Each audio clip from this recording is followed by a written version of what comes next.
Are these the headphone works? Yeah. There's a mute button on the back. Yep. This one? Yep, hit it. Hit it now or Yep. put it on and then? Yeah, hit it now. You'll see it's red Red? on the headset at the end there. That means it's muted, not muted. Okay. One thing I struggled with last year was wanting to like watch it live instead of watching it on the thing. So I Are you? there's no delay.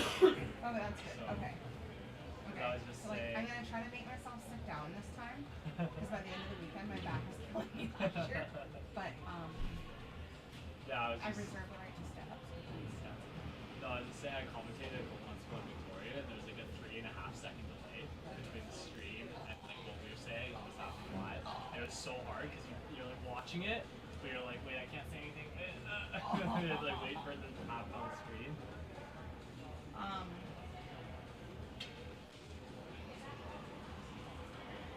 I just got some highlights of both their seasons here. Great. Oh, thank you. I don't know if you want to talk. Better You probably comment. can't read that way. Are you good to do like the score updates for all the different sheets as we go, or? I'm trying to remember. I think last time we would just like if she had to go to the bathroom, then I would do it. Right. Or we just kind of did like you do it and you do it. Sure. So whatever you. I mean, we don't need to do that often. Like, Yeah. every few ends kind of thing. I mean, we can mention that all the scores for the other sheets can be found online. Yeah. Oh, the game, you can watch all the other. That's true too. Yeah. I mean, you can talk about that lots. It never hurts to Because they're let talking people know. Yeah. And they just have to go to the Pro BC From channel YouTube. on YouTube. Yeah. Yeah. Cool. Pearl BC or Pearl. Okay. Both found. Are they the same Yes. now? No, they're separate channels. Right, but does Curl BC own Curling Zone? No. Okay. It's also on. Piggybacking this Yeah, stream is- sure. It's also on Facebook through Curling Zone and Pearl BC. It's going out on X as well and Twitch too. Are the scores updated on the other streams as well? Yes. Wow. Well, this is Is what that all you? Yeah. Okay. It's all automated through the website. Really? So all that data pulls from the website. So So when as long I as submit a that's- score, then it goes to the stream. Are you updating the website? Sometimes. I remember on camera supposed to get changed to maybe so Oh, This is freaking amazing. So- This technology. you get the rundown of like coming in and there'll be scenery and then you start the No, intro no, I and then didn't red get any team of that. first and blue team first, second. Okay, red Like the team first. matchup, Okay. right? So you'll want to have the player names. And are we gonna go through all the player names? I don't know. You Oh say. yeah, I know. I saw that in this morning's where it pops up with the actual names of the teams. Here. It's about accessing the data. If it's put somewhere, you can pull it in. True. To other, True. it's not super hard. It's just you have to have it.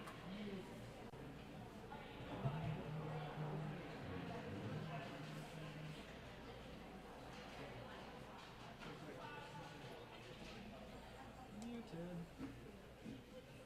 Check. So you can hear my voice, but I can't hear my voice. I believe so. Can you hear me? Here, no, I can't.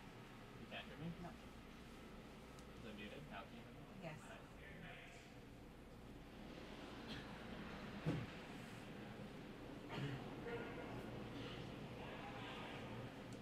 We can hear the players right now. In your headset. You can hear the players in your headset. Yeah. Yeah, that's what you're supposed to. Okay. Yeah. And what's the name of the venue? George Preston. There's Preston Arena. The Recreation George Center. Preston Recreation Center. Okay. In the beautiful township of Langley. It's not any township.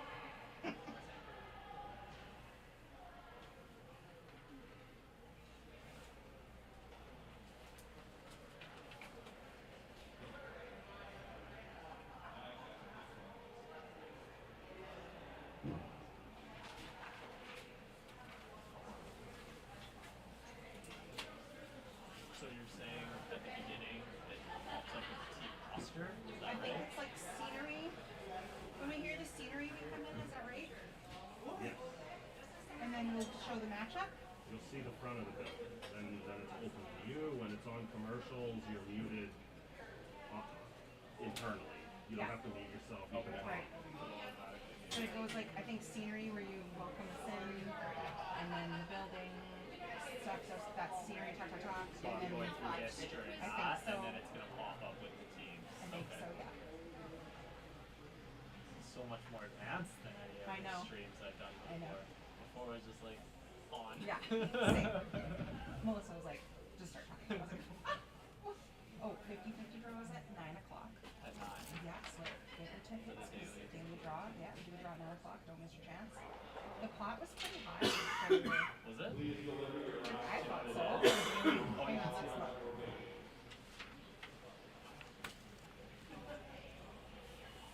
Melissa, this is the most intense stream I've ever done. I know, I was just eh? saying, the other ones is just like on. Are you ready? Good. I didn't know Melissa was still here. I was going to give you my number in case you needed anything, but Do you, we'll are have- you guys warming up? do it. She needs it. Yeah. Yeah. Yeah. I run hot all the time. Okay, if you need any warmth, let me know. Okay. I'm right on the edge. I'm borderline. He's a hog. Well, that's okay. He's working hard.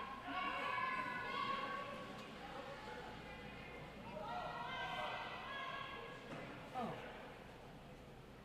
Wow. it's pretty good. Sorry, I should have brought a pen. I have another one I'm good at. First, I have to buy my 50-50 tickets.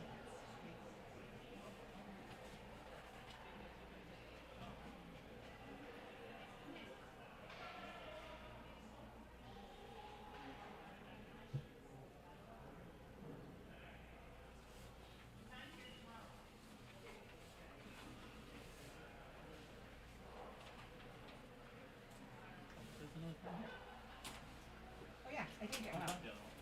Look at me. That's what happens when you're with a mom. I have all the shit. Snacks. Well, not allowed to have snacks here, but.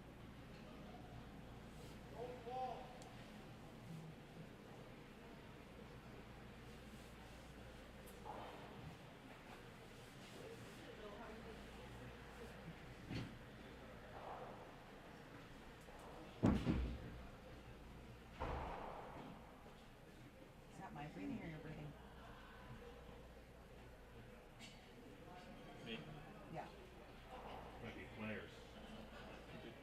Last year I got in trouble for breathing. Sorry. Heavy breathing. I also learned the lesson not to drink soda water. On sheet A, we got Team Richards versus Team Kolomaya. On sheet B, Diaz versus Montgomery. On sheet C, Jackson Breyer versus Brown. On sheet D, DeYoung versus Dean. And on sheet E, Ryan versus Koppel. Game may begin. Good luck and good curling. Is that how you say that name? Awful? Somebody said think of it like half a week, halfway. Well, maybe it's phonetic. There's also Jackson Breyer, I heard. Close.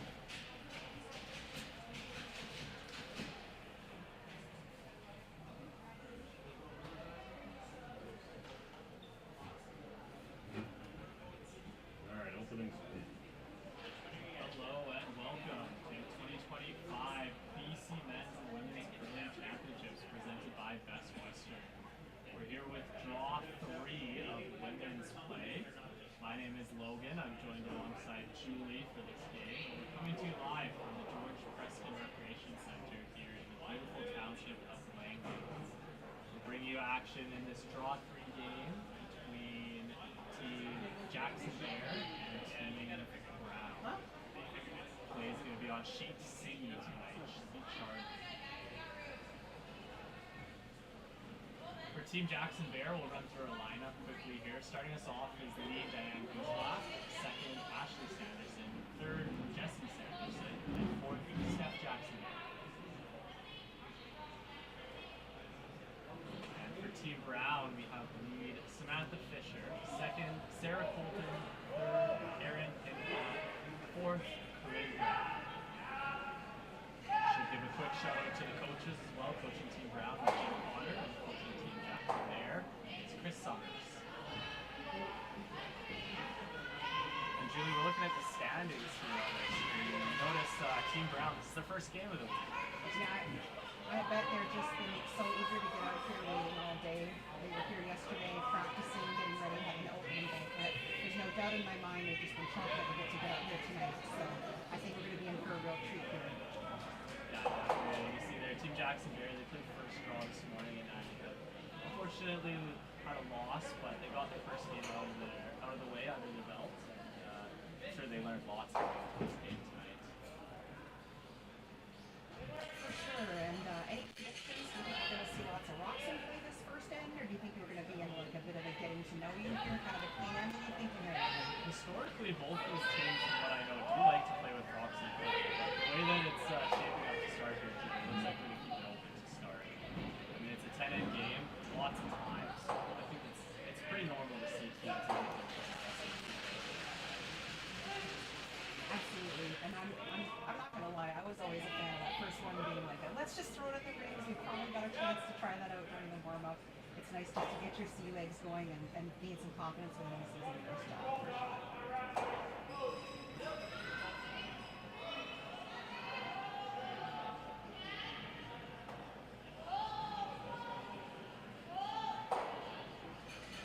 Exchanging open hits here. And as we get started in our game, Julie, we'd like to acknowledge that we're playing this week on the traditional territories of the Coast English peoples. In particular, we want to acknowledge enduring relationships with the Katsi, Kwantlen, Matsqui, and Simiami First Nations. We're so thankful to have the privilege to be able to play and work and live on our territories.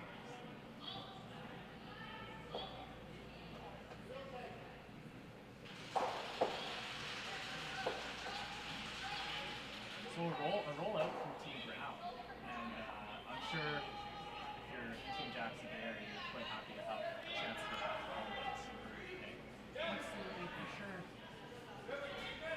It'll be fascinating to see whether or not the draw times are, running the same game over game. I heard the surface was great this morning, so shout out to our ice makers. And I think everybody will be just looking to get a handle on their step Jackson Berry, whether the surface is the same as this morning or maybe a little bit different. I think sometimes evening games tend to be a little bit quicker, so we'll have to see.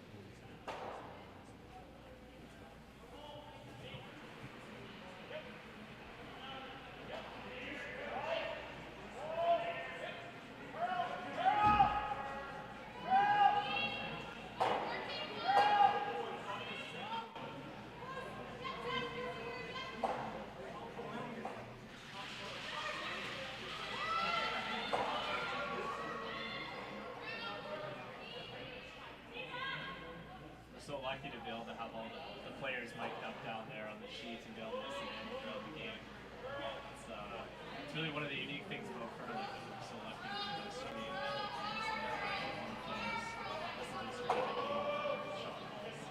Yeah, and I was just thinking, I'm so impressed with the intensity of that shot. You could look at it just a wide open hit, so what? But so much communication all the way down the sheet, and Corinne was so purposeful about making sure she rolled to that open side. That precision is what makes the difference, right? Making the team.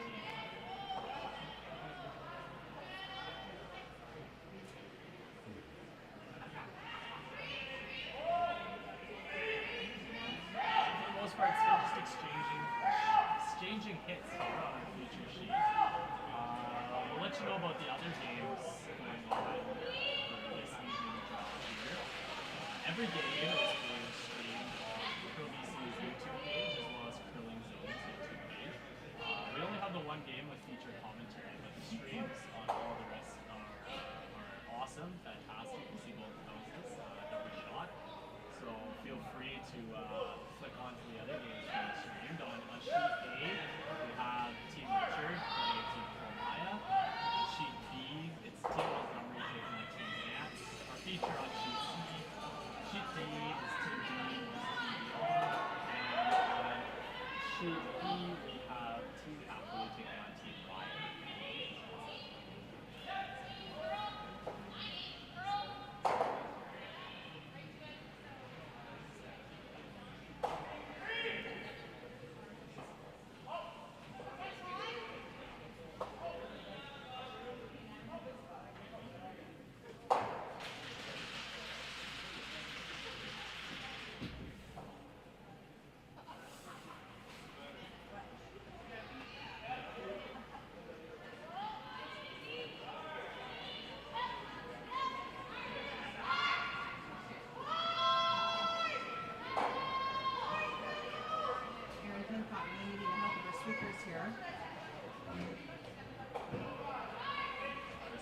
this one out the back.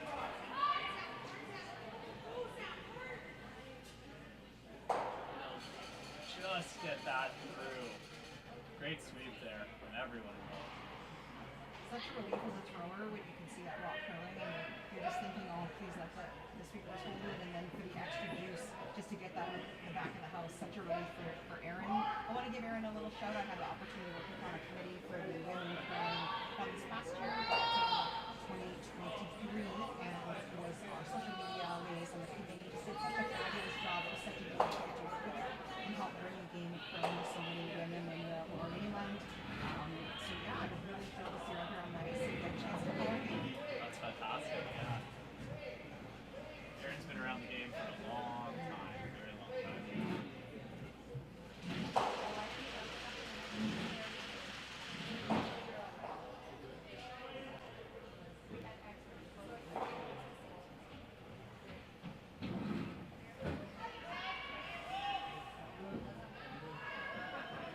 Maybe a sneak spicier than we might have expected here, moving with a chance for Erin to hit and just flop on the top of that little lighter back there.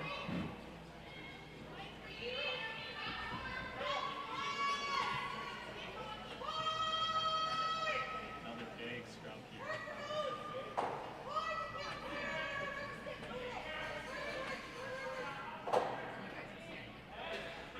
Yeah, another fantastic sweep from Sam Fisher instead of Wilton there. 2 in a row, end to end.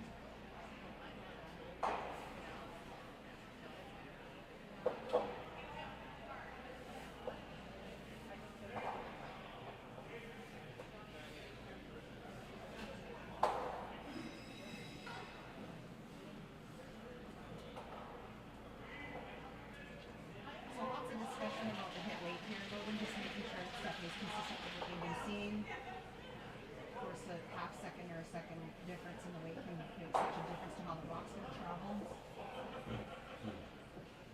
Yeah, from talking with a few of the players, it sounds like that half a second can make a really big difference on this ice. It's it's very reliable if you throw the right weight, but a little bit maybe unpredictable if you're off by that half second.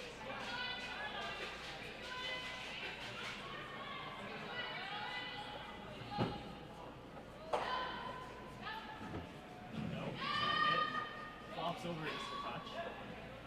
One interesting thing, Julie, I've noticed in this first end so far is that on almost all the shots, each team has taken a different turn when they're playing their hits. Oh, yeah, that is relatively unusual. It's a good Yeah. call out, yeah. Yeah, I've noticed Corinne's throwing a lot of those out turns, whereas Steph's tending to go to that in turn. See that intensity of observation this team is bringing to you? We're not snoozing in the first end here, folks. Logan making a solid observation about the different turns. I'm here for it. I'm here for it.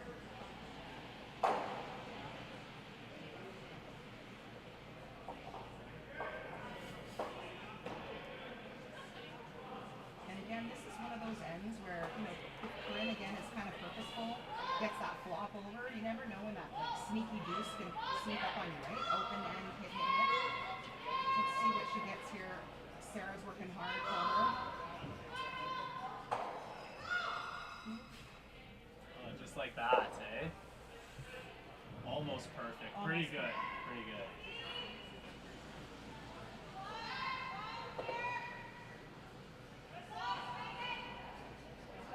So I mean, if you're in Steph's shoes here, are you better to try to stick your shooter around and risk somehow jamming that blue? Do you just pick it out?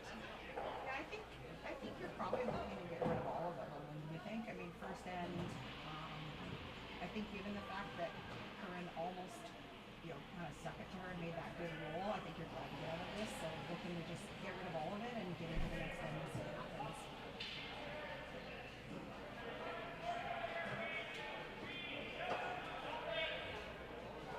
Again, good purposeful communication with the sweepers about exactly how much of the rock to hit, right? This is what we wait all year for, eh, folks? The BC Women's Provincials here. Such exciting curling.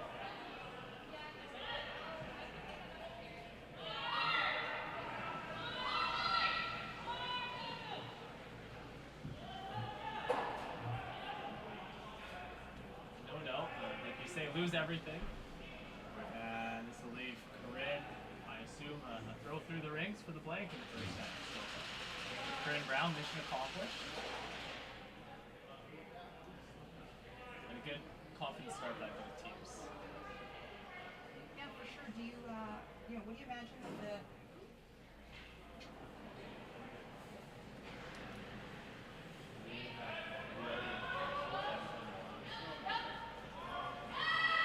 James, one to come.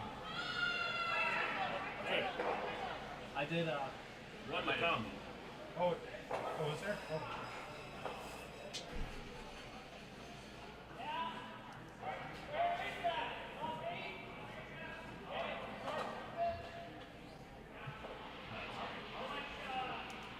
it's okay, it's not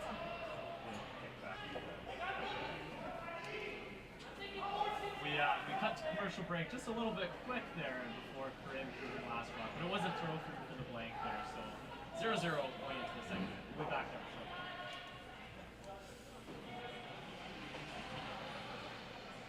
Sorry, that was probably me. I said she's gonna throw it through for the blank. It's not like we missed it. No. So does this Bel Air thing play every commercial break, or it just plays 2 times per game? That's for you to say it 2 times. 2 times. Okay, it plays every break. It plays a bunch. Probably like 4 or 5 times. I see. Also, will depend on how many innings we get. Well, that's true too. Yeah. What, it's 6 inning minimum here? Yeah. And we're back with end 2 action here. Diane Gushalak lead for Team Jackson Bears starting us off.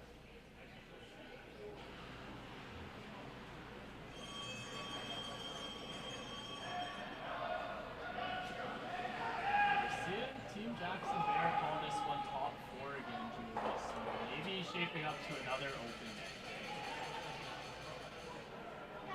I'm a little bit surprised, I admit, but maybe a little bit cautious after this morning's game, so it's fair play to them throwing the rings, see what Brown's got in mind here.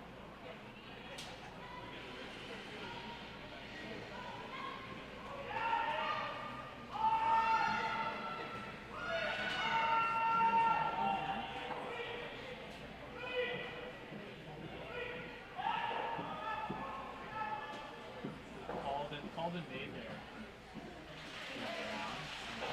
I did hear Julie on Team Jackson Bears' first steps at 5-4, which I assume to be 15-4, and that rock was top 4.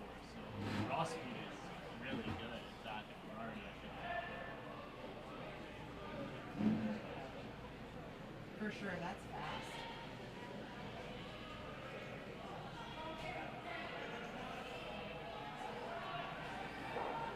And really one of the highlights of playing on arena ice is that really fast surface that we don't all would necessarily get a chance to play on. So such exciting, and again a shout out to the ice crew.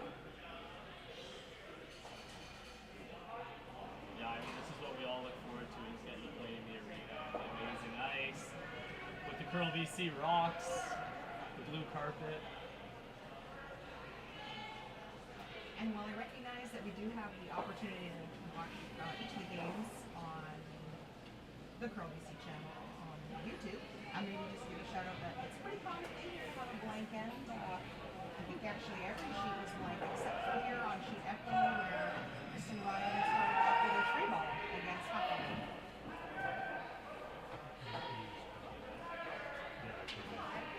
And so often in these 10-end games, it's so nice just to see those first 1, 2, 3, 4 ends that are blank ends. Just to, try to save some time on the blocks, try to get your feet under you, and then you see teams really go for it in the second and 2/3 of the game. Yeah, such a great call out about clock management, and maybe something folks at home don't have to necessarily deal with if they've never been in a competition, but clock management is definitely super important, and if you're one of those teams who tends to battle with time, it's a great strategy to make sure that you've gotten a little bit of wiggle room for the end of the game. There's nothing worse than when you see a skip rushing down to make that last shot. So things heating up here a little. Yeah, Team Brown with the guard guard, and Steph did call that to be a center. Slides a little bit deep into the rings here. So.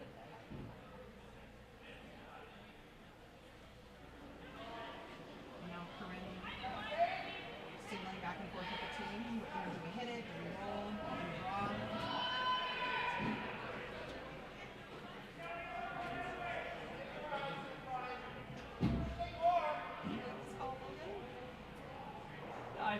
I mean, it just depends how aggressive you want to get, right? Like the hit and roll is sort of a, I guess, offensively defensive call, whereas the draw would be like a very aggressive defensive call. So.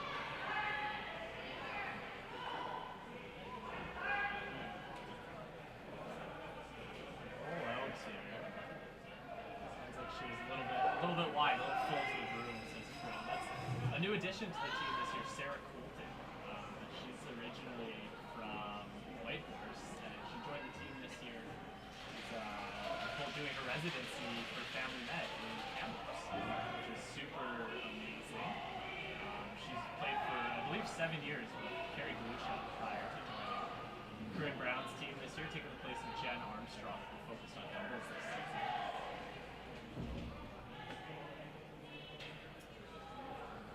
An unfortunate miss there. Team Jackson Bear flashing that kill.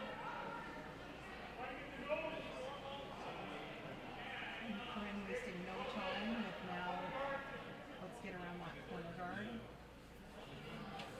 Yeah, what a fortuitous thing for the Brown team to have, a player like that of Sarah's caliber coming into your area when you're ready for a player. So exciting. I will be remiss when we're discussing Kamloops not to give a shout out to my nephew Liam in case he happens to be watching.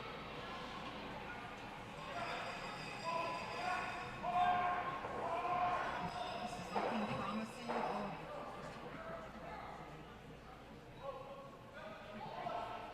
Good Corinne there. It sounds like she's a little bit tight. So a little wide on the first and a little tight on the second. A couple guards up in play now. And Steph making the call to go around. That one that Sarah just threw.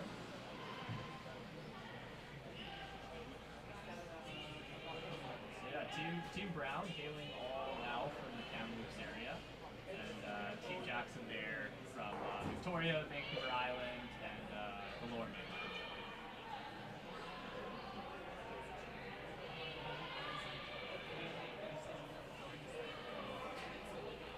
I love this call. I'm really excited about it. I'm a fan of, now once there's two guards out there, we're going to get into it, then let's control it.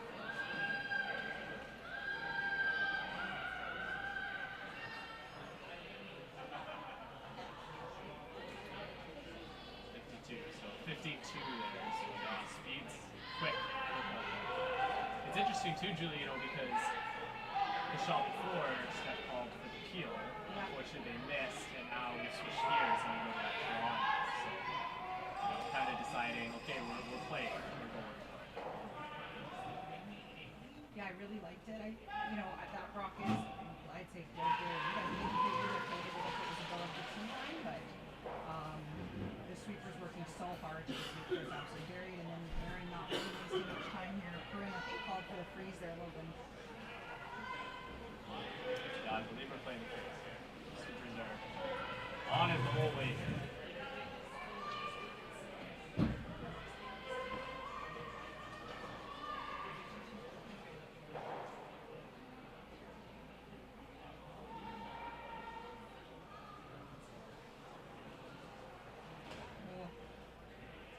Hit a footprint or whatnot. Hey, that spin there at the end. Yeah, it really spun back at the end. And already early in this game, Julie, Sarah, and Sam they've had their work cut out for them. They've been sweeping quite a few end to end. Another great sweep there. Narrowly done that there.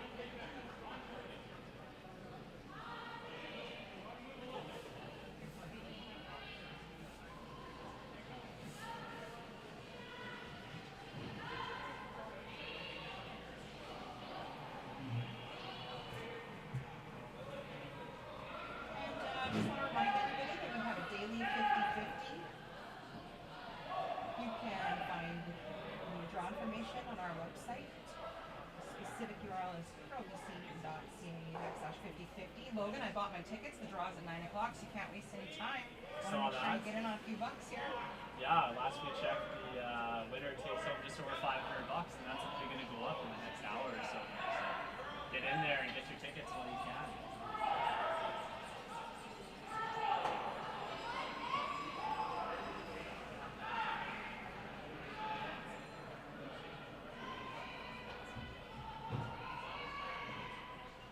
And like I mentioned at the top, four other games going on during this draw. And all the streams can be found on KBC YouTube as well as Curling Zone YouTube, and live scores, draws, digital scoreboard, all that info can be found on KBC's website.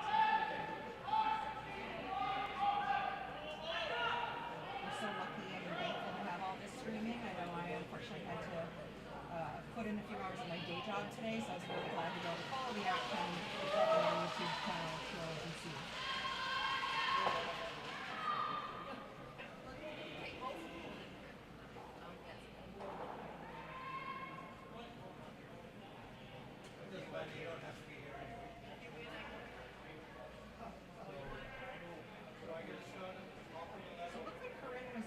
Rearrange things there a little bit. Trying to keep those, her rocks in play, but get some granite out of the way of that shot rock. Steph Jackson Bayer continues to be shot rock there, I believe, at the back of the fourth license.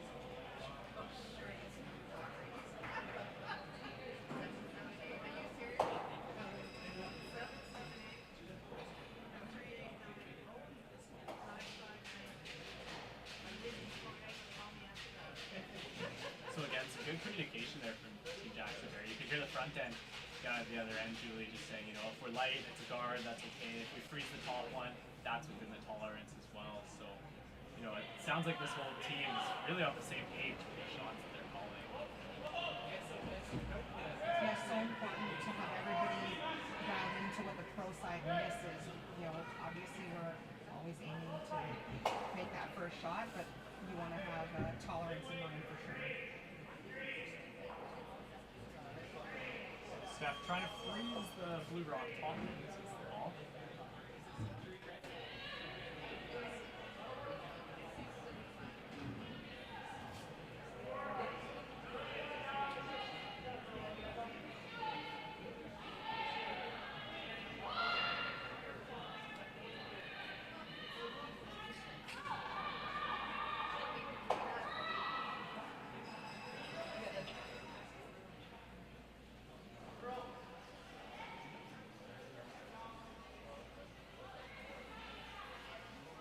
Exactly where they wanted it, Logan, but I think it does the job if Corinne's now looking at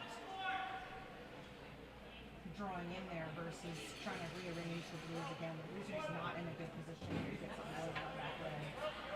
Yeah, no, you're exactly right. I mean, technically, we mentioned how they're talking about the tolerance, and it was within the tolerance they were talking about being a guard, but I think just, a lot lighter than what the sweepers were expecting to see steps.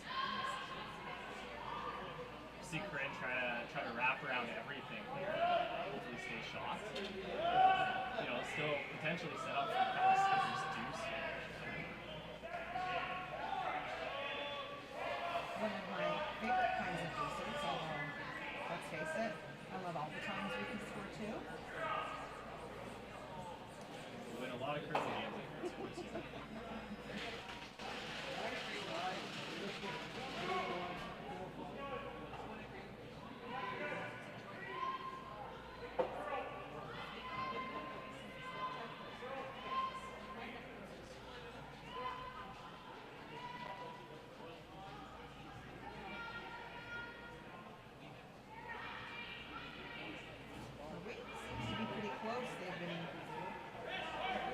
Indicating with their body language pretty close to the shot. Wow.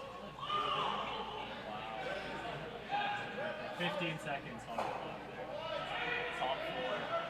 Well managed shot from the whole team.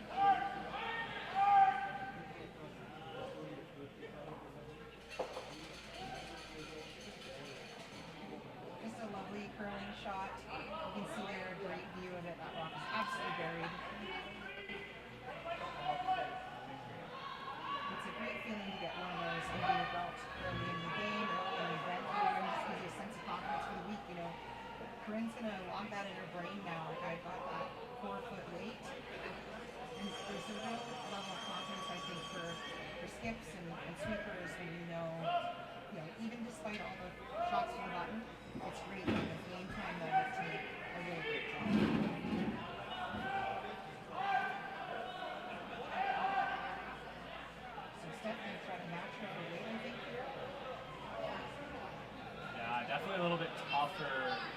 shot here for Steph than Corinne. Corinne had a little bit more of that forefoot to look at.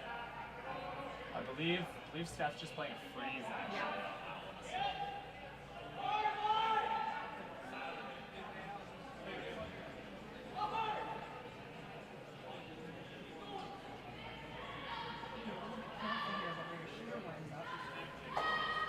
Just chaps off it. Really close, but unfortunately will leave a pretty much open hit here. The only thing I'm wondering, Julie, is can you hit nose in the second shot? We don't have the above me right now. So it sounds like they think if you get nose or just across of it, they should safely get that second point.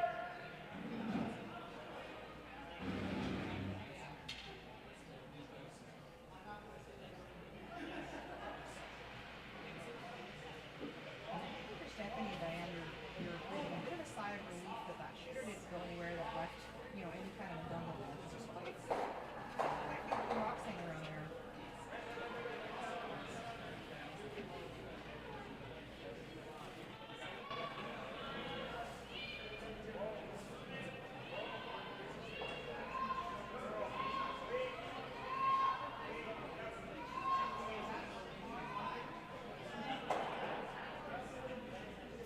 Corinne will make the nose hits.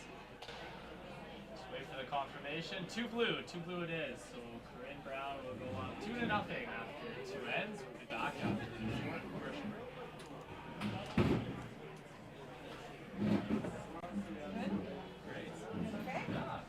Yeah, like the vibe? Yeah, very good. Sounds good, actually. Yeah? Upbeat, excited to be here. I don't want to know how to get in the bar, but Yeah. No, I got a long week ahead. word to that. I'm actually doing January. Are you? Yeah, Good yeah. for you. I know that's cool. I mean,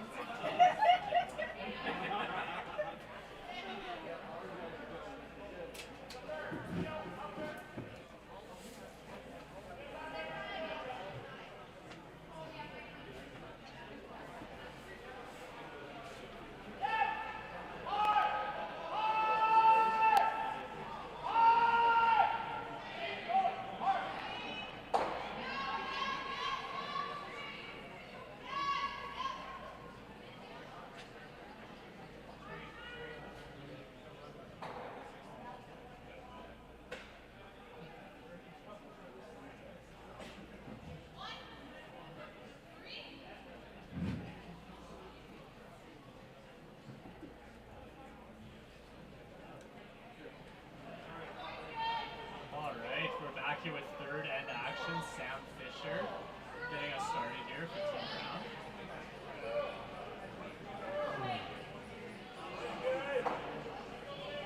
Ball is top four. He's just sliding a little bit deep on it.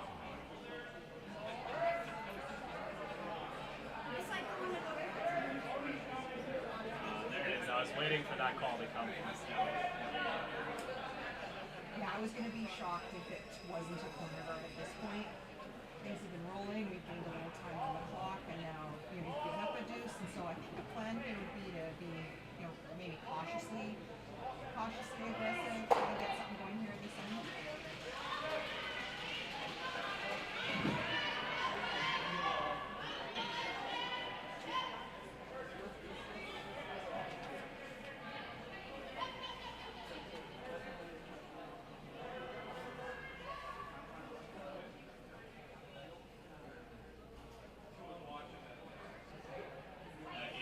So 18-5 hog to hog for a guard, so it's quick out there for sure. Great conditions. Looks like it's curling well. The speed's good.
really, both these teams have had a busy year on tour, playing events around BC, around Canada, Western Canada. Team Jackson Bear, they've played 5 events this season. They actually won the Kamloops Crown earlier. And then they had a second place finish at the Island Shootout in Victoria a week or 2 after that. So some success for Team Jackson Bear. Team Brown, they played 10 events this season. And have had quite a bit of success. They had a second place finish in Edmonton just last weekend at the Preston Invitational, as well as a 5th place at the Tier 2 Championship earlier in the year. So both teams coming in with some success this season. It's a great feeling to come into an event like this knowing you made it to a final and won an event. Also doesn't hurt to have a little bit of change in your pocket.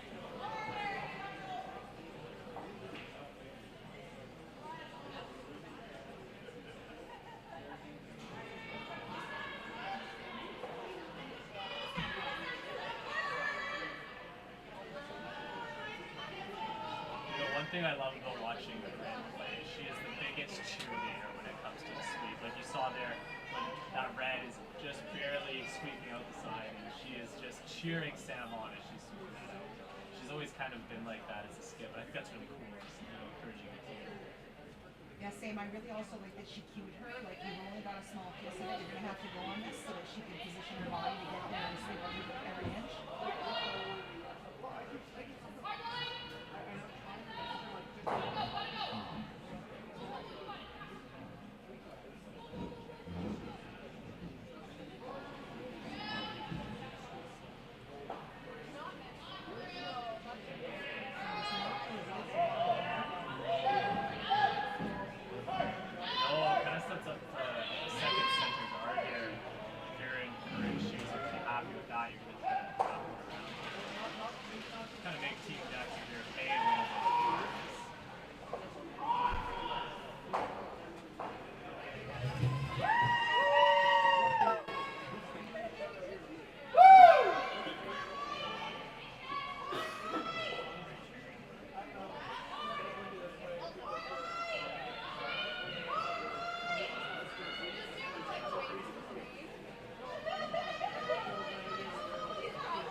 Again, that cheerleading you referenced, Logan, was a really nice shot there. Top fully buried.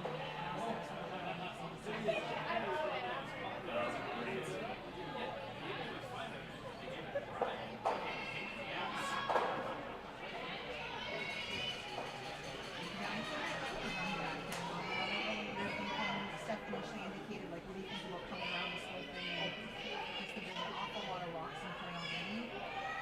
Steph wants to make sure she can see some of the 4-foot here by the time it's her turn to pro. So I really like this call. Yeah, I tend to agree. I think if you're in Steph's shoes, you're kind of in a little bit of trouble here. You could even look at maybe playing a double field right now, just to make sure you have something.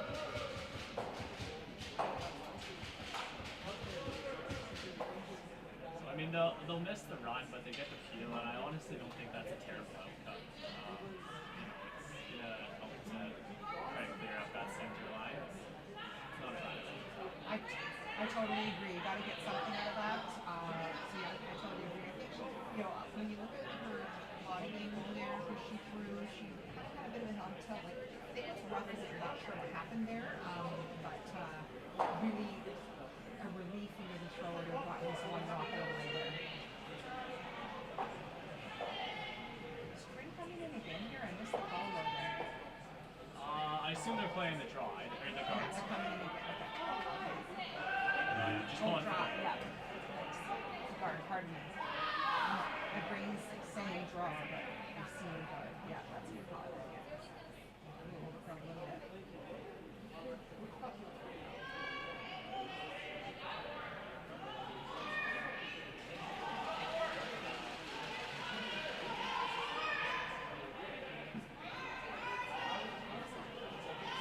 So again, some discussion here about the best call.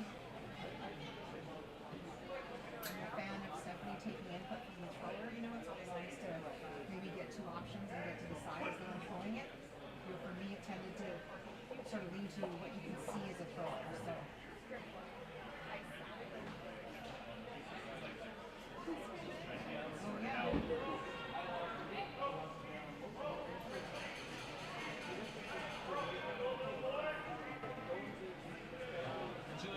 find a little bit interesting right now is, you know, 2 shots ago, Steph played come around. Then we switched to a run heel kind of play, and now we're going back to the draw here. So I'm not sure if maybe we're, you know, more confident in our draws, maybe than our hits, but just an interesting thing that I noticed. Yeah, I'm with you, and I think what's been a little bit challenging for the Jackson Bear team is that the rosters ending up where they're planning, and so then I think it's leading to a lot of discussion and a lot of tilting of we just can't get a plan and roll with it. So again, the outcome just not quite what they were looking for. Corinne's indicating that the Brown team is first and second spot.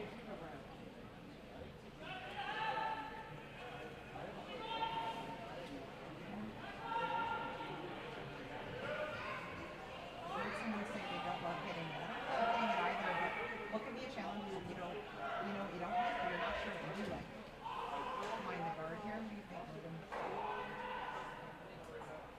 Yeah, I mean, I don't know who just said that there. One of them said if we guard, I think they're thinking one, which I think is true based on Steph's last call. Like, I think, you know, she's going to be looking to draw here.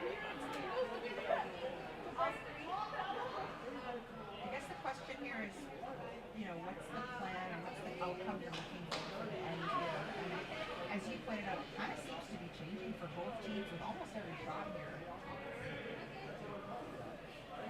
And I'm a real fan if you're setting things up, even if you're up 2 on the board. I'm a real fan. Things are set up staying aggressive, and sometimes you bail out, and you maybe could have really stuck it to them with a bit of a steal. So.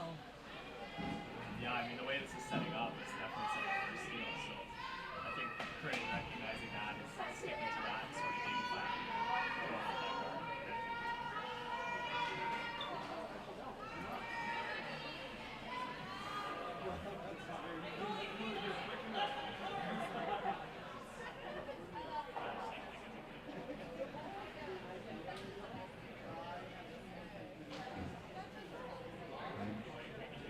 That rock definitely doing the rock. It's a rock personally. So now Steph's going up and trying to clean up the fight here a little bit.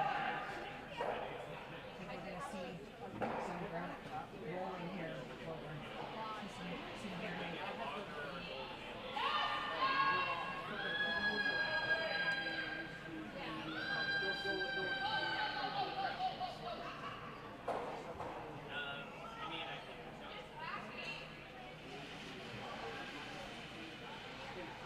Well, it wasn't the shot they called, but it actually worked out okay. Got rid of 2 guards, shooters out of the way, so clearing up the front and potentially giving Steph a look on 2 shots. Yeah, I think that was a really good outcome if I were in the step 2. Sorry,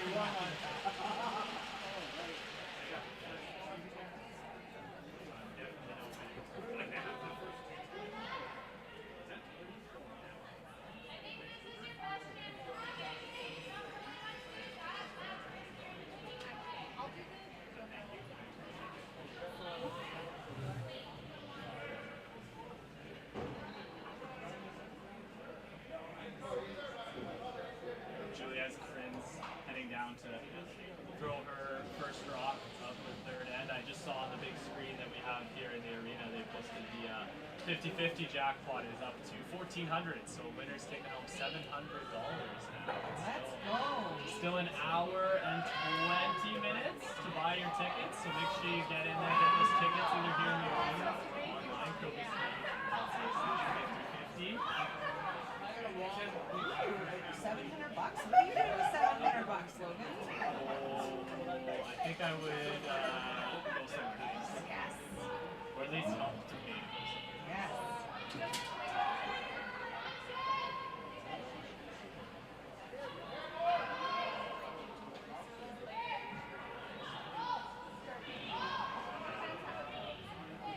Top of the 50-50, we've got some raffles and some other giveaways happening down here at the George Preston Recreational Center. So if you're in the area, come on down and join the good crowds here in the arena, taking some great curling, get in on a raffle.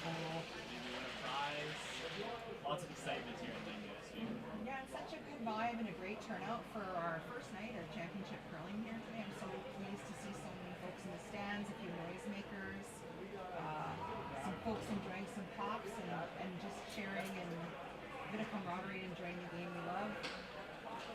I tell you, getting the chance to play in an arena where you can hear the crowd is such a magical experience, and I think whether you're a player who's been in an arena like this one, it's your first time or your 10th time, it's just such a cool vibe. So thrilled for all those curlers who made it to this championship.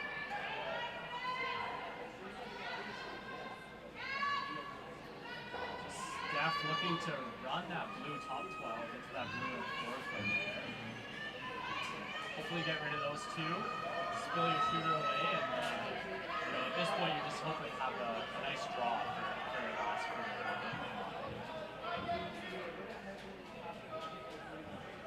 For sure, she managed to get rid of a couple here, and everything's a catch on that catch today. You never know how things might shape up here for the last shot. So.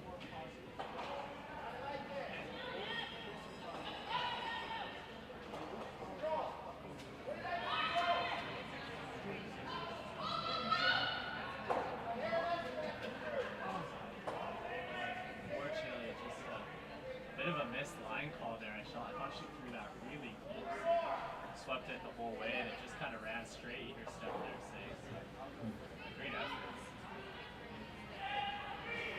Yeah, such a tough one when you throw it pretty close, and of course those line calls. Sometimes I think those line calls are toughest on an angle like that. Now Corinne, I think, really gonna try to make it tough on Steph for her last one here.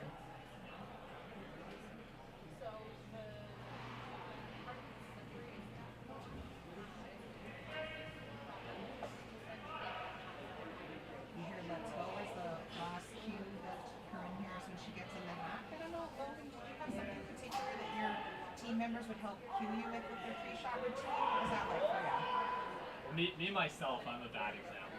Whoa! Because I don't really need to hear or see anything as I get in the hack. But I know for a lot of players, it's super important to have that routine.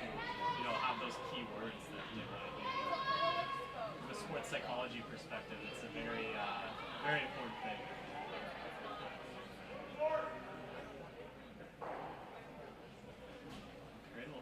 Tough that one in behind the guard. The call was actually to be above it, but the line was good, and I think it accomplishes the job.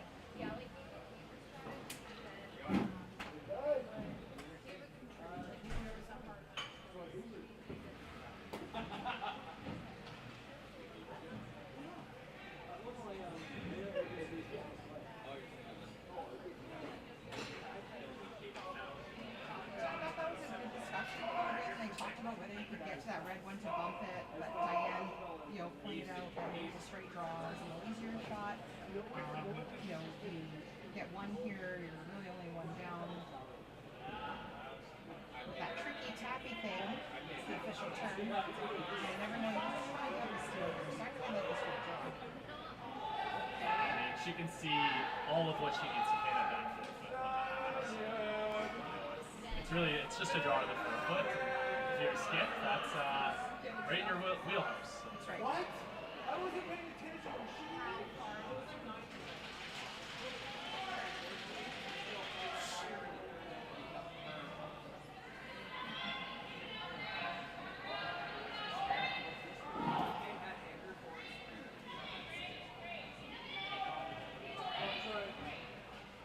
6 close here, sweepers are off and on it.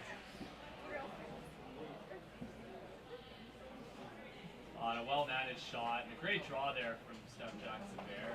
They'll trail 2-1 to Team Brown going into the 4th inning.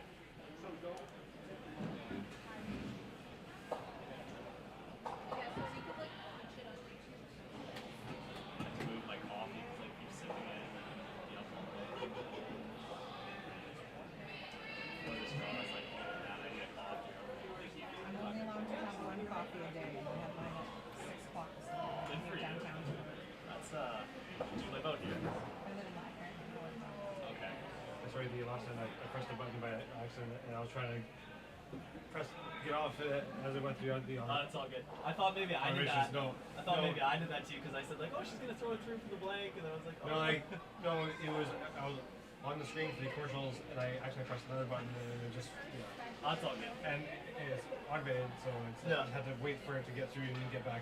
Nah, it's all good. No worries. I've only seen one Bel Air direct. I also I'll have to just watch the next one and we'll do it after. Whatever that is.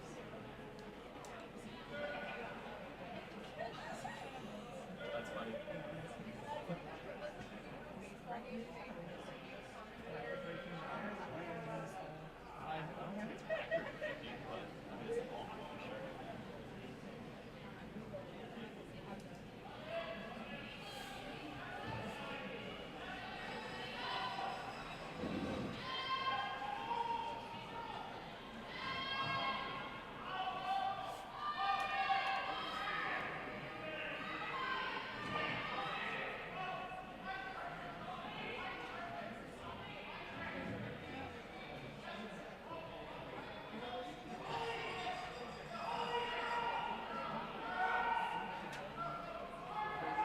Welcome back.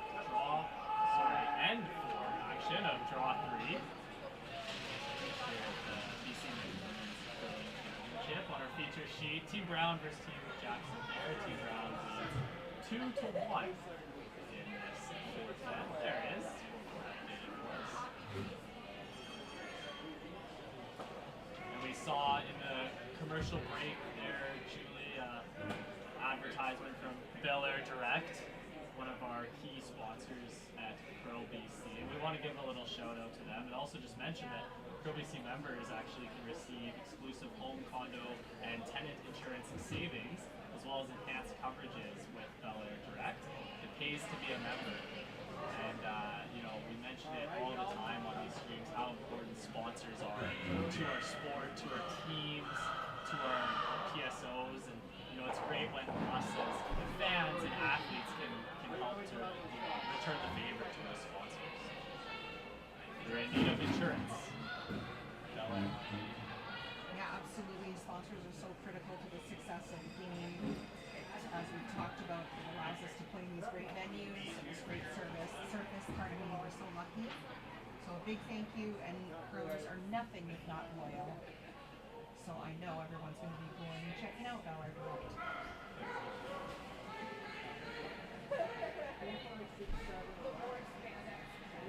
Of course, we have a long list of other sponsors as well, Julie. And we'd like to maybe take a second to shout out all of those sponsors as well that help make this event possible. Some of our platinum sponsors here we see Best Western, Original 16, Bel Air Direct, Local 258 of the International Brotherhood of Electrical Workers. Our gold sponsor, Airback Services, as well as many other local businesses, sponsors, and supporters. We should shout out the Langley Curling Club, who is instrumental in putting this event on. The Township of Langley, George Preston Recreation Center, Check TV, CBC.ca, as well as Curling Stadium, as well as all the support from our provincial funding partners, the BC Fairs, Festivals, and Events Fund, as well as the government of BC. And like you mentioned, without all of these sponsors, we really couldn't put an event like this on. So, eternally grateful to these businesses.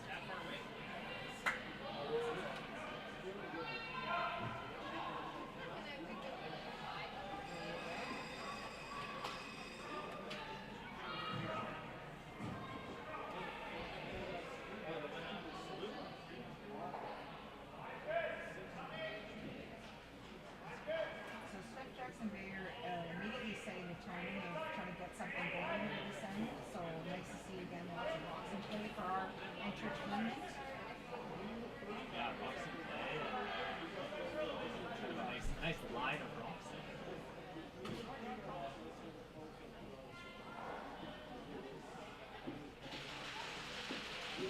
Sarah Colton gonna try to do something about all those rocks in play here. Get some granite moving. See if they can't kind of squirt this blue out the side. lot of weight here from Sarah.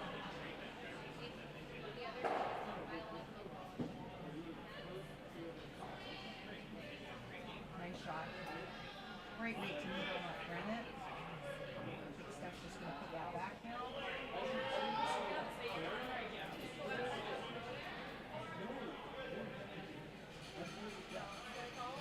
Yeah, if you're taking for Jackson Bear here, it's sort of just guard, guard, guard, guard. You're sitting pretty well with that rock in there, a blue behind it, and another red in front. Still early in the end to say that you're, you know, guarding for your life, but in a way, it's going to be a lot of guards here. Yeah, I used to throw the teammate who'd say, get out the big rock at this moment. You need the big rock to guard and protect that precious single point sitting on the button right now.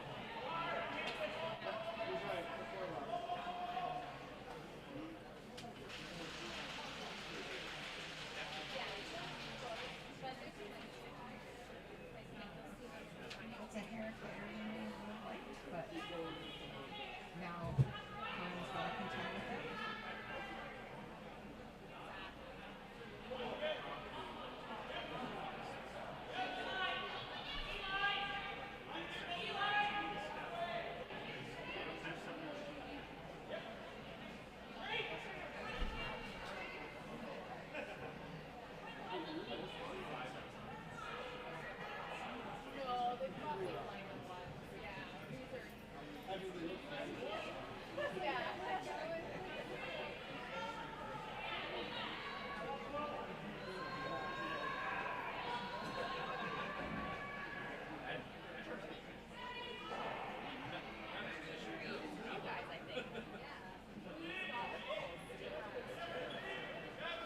So after some discussion, I think we're going to see Sarah probably again and try to rearrange the box here.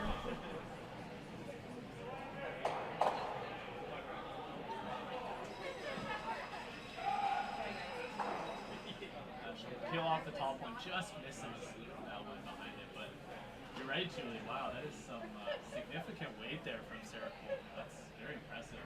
Move a lot of granite with that.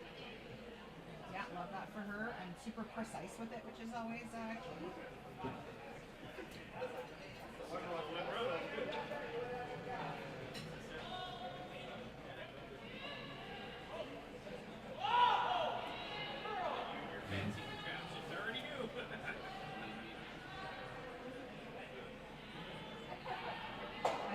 As someone who had to rely on extension for weight being a mostly lifelong lead, I'm always a fan and so impressed by folks who can throw that hard and accurate.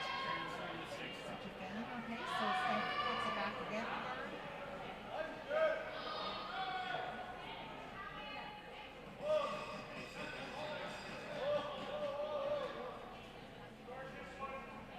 There, Pincott's going to attack this double peel again here. 7/8.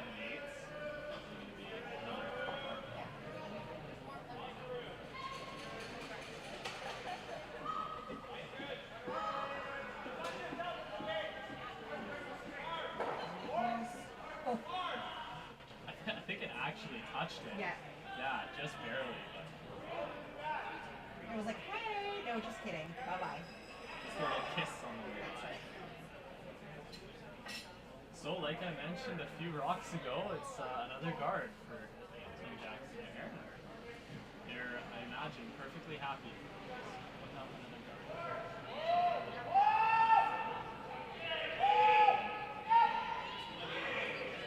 Man, I feel like there's mounting pressure here, rock after rock, and your teammates before you were putting up the guard, it's like, well, they've just done it 3 times in a row, so you better get this. Those guards only get harder the more they use them. You think they would get easier, but they don't.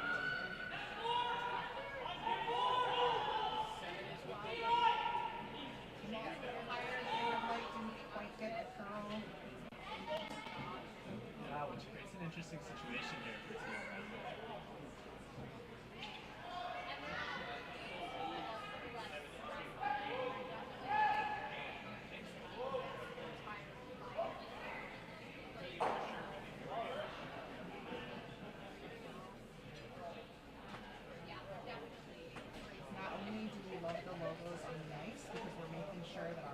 valued sponsors get some airtime, but we also love the logos as a reference point for the Kelowna. So we're such a fan of that as like a milestone marker, like just past the logos.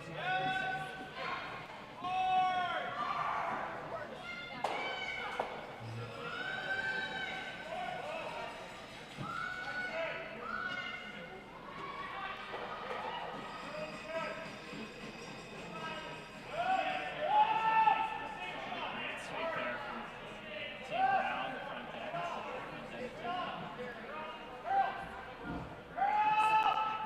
I've been debating whether to say this out loud for a couple days now, but I feel like Aaron's block has followed more than I've expected a few times. So I'm just wondering if they, I am not a statistician. I think I said that word right. But I've just been mentally making a little note, and I think we've been seeing a lot of curl on Aaron's block pretty consistently. So now I'm officially going to start writing it down and see if maybe that's if we're onto something there. Well, I'll tell you what, let's put it out there to the listeners. If anyone has also noticed that, maybe they can let us know and see if you're onto something. Or Yes, crowd sourcing statistics. I think we're onto something.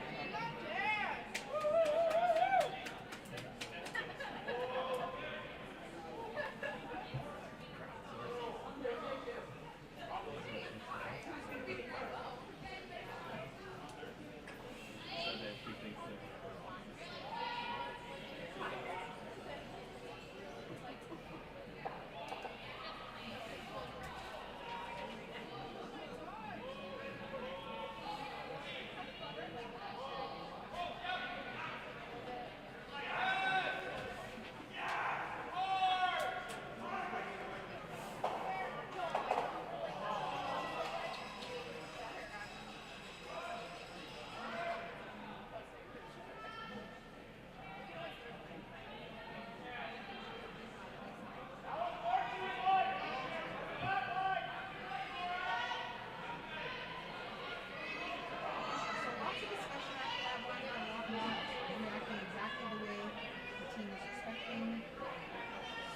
Using positive encouragement to the rocks. Sit. I've used that myself many times.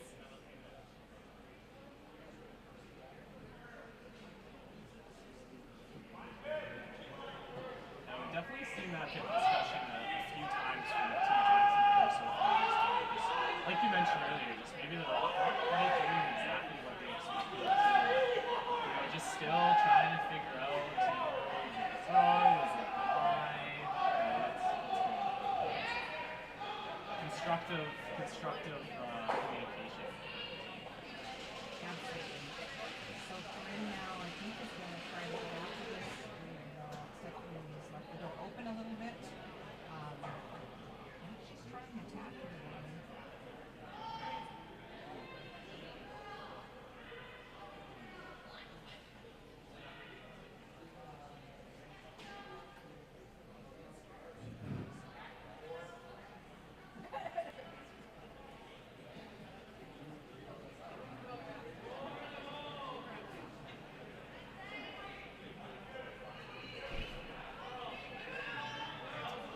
It's an interesting one there, Julie. I've heard them discuss hack weights. She threw hack weight, but it really didn't do what they expected. I mean, that was a good rock line for what they expected. So maybe just tricked with a path there. Yeah, that's definitely what it looked like to me. It didn't seem like great, from Corinne's hand where she saw the way that rock was traveling and saw the room they took that, she said always curling. So yeah, I think they'll be a bit disappointed with that after having to patiently wait for them to get after it. So a big opportunity here for Steph. Team Jackson.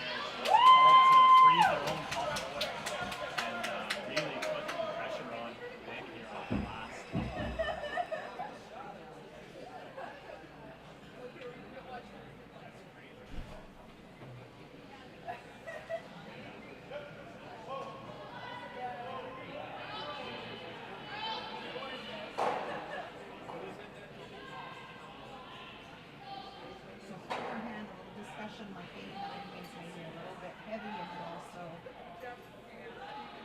wanting some curl, but the sweeper is being reluctant to sweep here.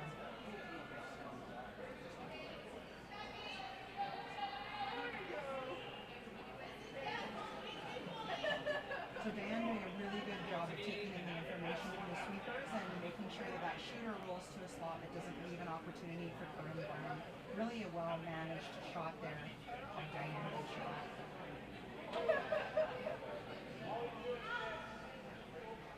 Yeah, what you couldn't do is leave that, T-line or kind of back four right beside that red and give a potential double for a bundle of points here for Browns. Yeah, really well managed.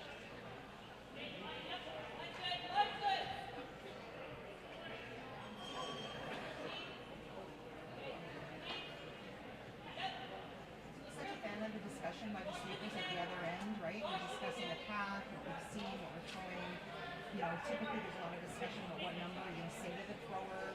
So just this level of communication, as we discussed, both teams are doing such a great job of trying to ensure that every time the thrower has all the information that they need to have the best chance of making a great shot.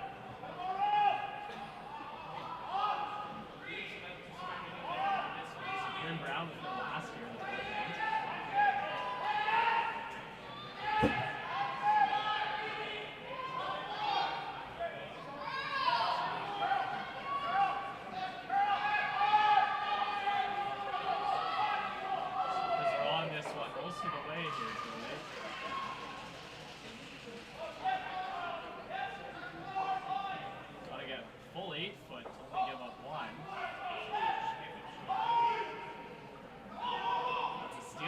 So Team Jackson Bear will take the lead 3-2 as they head into the fifth end. Back after a quick commercial break.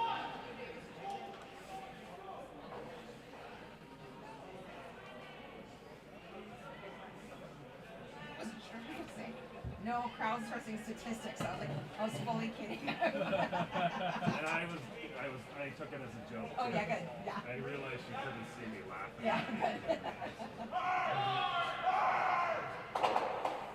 My thing is to occasionally say like slightly outlandish things that get people thinking. I was like, wait a minute.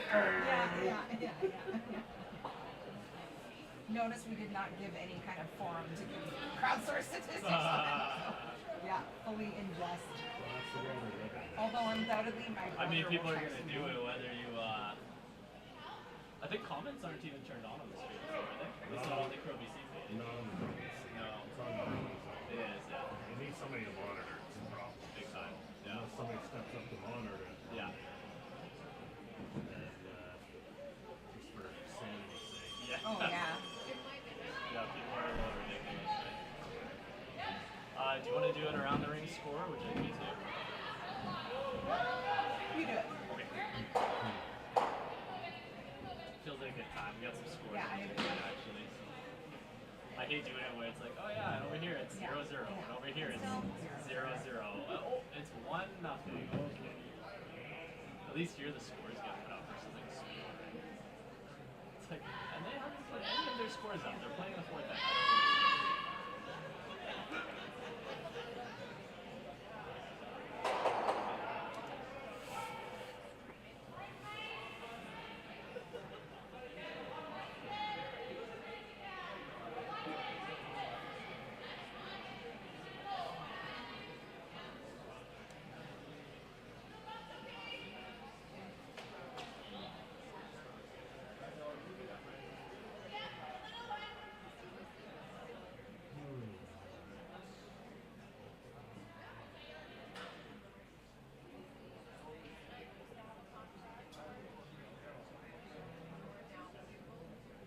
Okay, we're back with fifth end action here in draw 3 at the BC Men's and Women's Championships.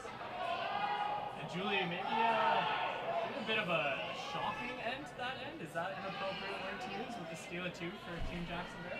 Yeah, I think shocking's fair, and I think like a little bit sneaky because that seemed like it really snuck up on the Karim Brown team. I think that undoubtedly it's one of the shots Grenette thinking about when she gets back to her range, just in terms of really didn't imagine her not being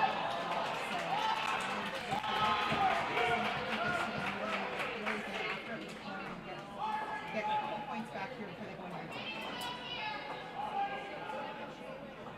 Yeah, it'd be great to put a couple on the board and kind of get that confidence back. I always like scoring going into the break. It's always nice to go into the halftime just kind of feeling positive. Yeah, I totally agree.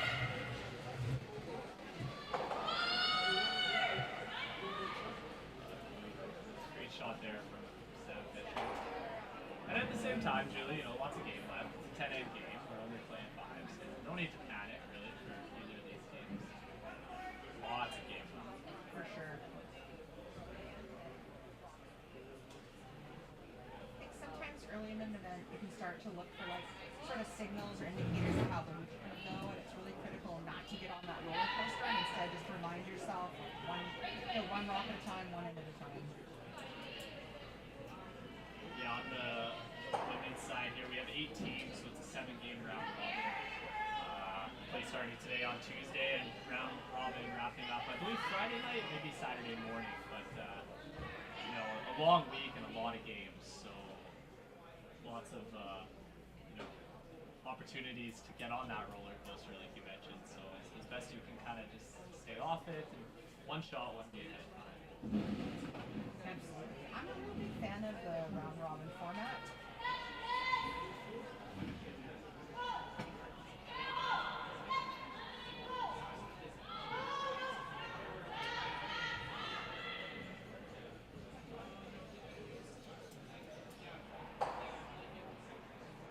So nose hit there from Kim Brown, and Steph will look to do the same. And on the contrary, the men's side is a 12-team triple knockout.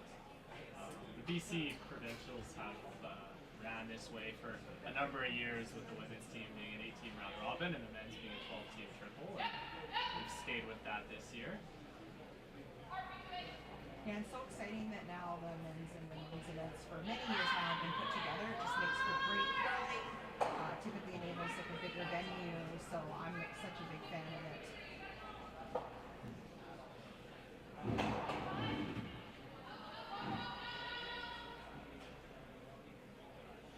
And again, it's thanks to all our sponsors that we're able to put on great events like this.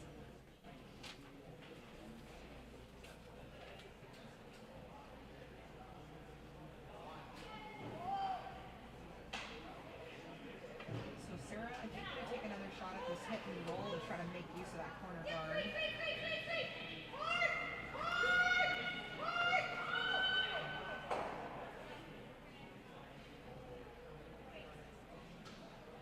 Nice shot. It does kick out the other side, but at least it now makes Stephanie have to consider a totally different path.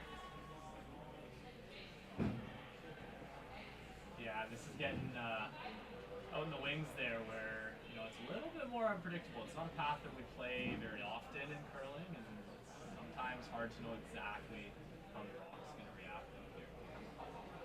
For sure.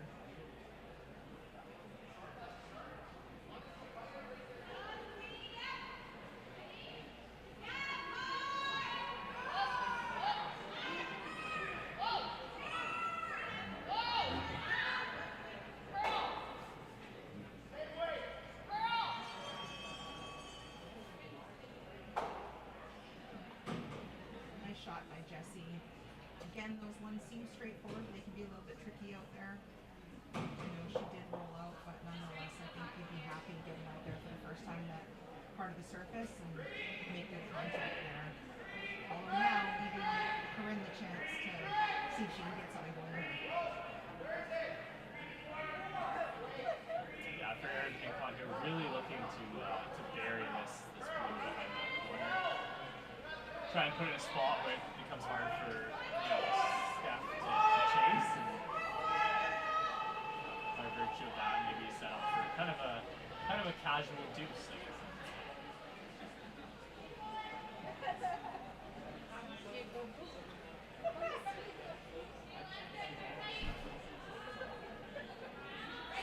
Outside miss, you don't want to be heavy there, but I think they're going to be disappointed at this point in the game, not managing to get that rock somewhere playing surface, and maybe letting Stephanie now draw the play away from those corner guards that they've invested so much work in trying to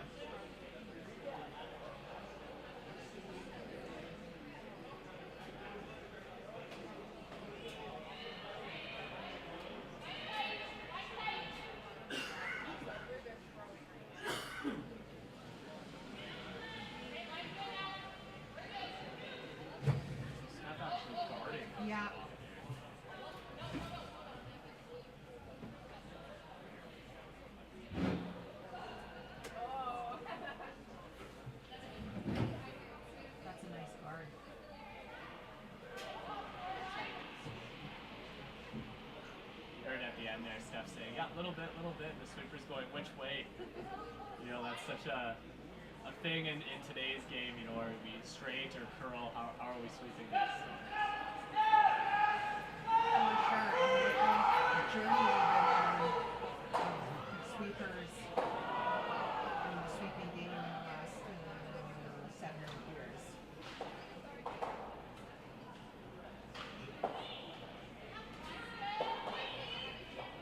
And some noise on the sheet next door, Logan, which we're so focused in our bubble here that I don't actually know what happened, but we'll keep an eye out to see what's happening over there next door. Yeah, it was Jason Montgomery playing an angle run back. I believe he scored one, but unfortunately went right by everything. It looks like a steal of 2 for Team Bananas. That was actually the game I was waiting for to finish that shot there. We'll do a quick around the rings update here on the scores. So again, as we mentioned at the top of the broadcast, and then a couple times throughout, all these scores can be found on KLBC.ca. We have live scores, we have the draw, we have the schedule, it's all up on there. Every game's also being streamed on KLBC's YouTube channel as well as Curling Zone's YouTube channel. So if you want to check in on any of the games, feel free to. But if you're really interested only in the game that's being streamed, we'll let you know the scores of the other sheets. On sheet A, we have Team Kolomaya. They're up 4-2 on Team Richard. Sheet B there, Team Venance is up 4-0 against Team Montgomery. They're heading into the 6th end. We have our feature sheet, 3-2 Jackson Bear running Team Brown. On sheet D, a lot of blank ends and a score of 1-1 between Team D and Team DeLong. And on sheet E, a big score by Team Ryan in that last end there. It's 11-4 they lead. I think they might have just taken a 5 or a 6 there.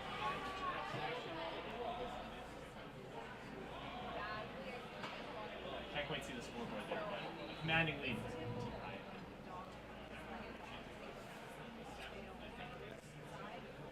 Great update, Logan. Well done. For those of you at home, it's a whole thing to have the scores and the screens and the words on the pages. So great job. We're so excited to be here and share all the coverage with you here from beautiful Langley, British Columbia.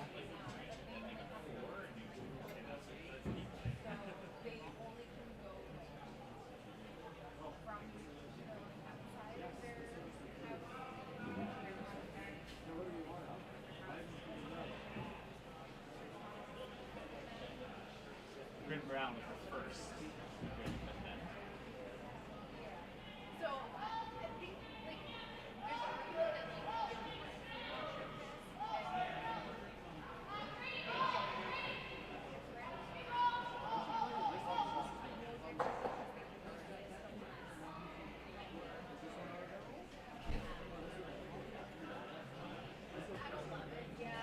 It's a little surprising there. Just last moment, the current changed the sweeping call and needed to keep that rock moving. So a bit of a surprising outcome there. Steph Jackson still shot rock. Yeah, it looks like they called off to try to get that roll, but you know, as it, like you say, as it turned out, they actually still had to try to curl that. It did spin up at the end there, and it is still in the ring. So, you know, that makes the shot for Steph kind of a must make because it could be that cheeky second point hanging on there. Yeah, great point. And I think it just looks like she's splitting the house. Is that what looks like the call is to you? Yeah. So.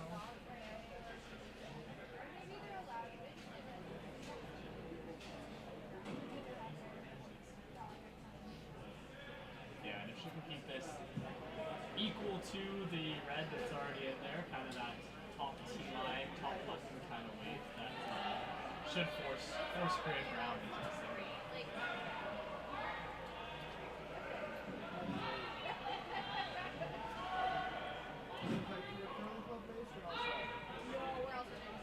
Big scrub here from the sweepers. They're really leaning into this one.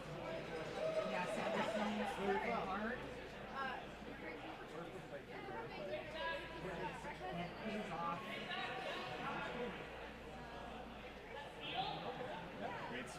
there. Team Jackson goes to 2, and you see Graham playing the intern draw. Looks like she needs full 8 foot for her one. So lots of discussion going on this strong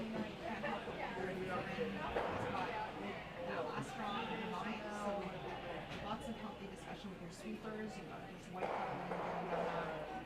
Treat this as a new shot. Take one and get into the break.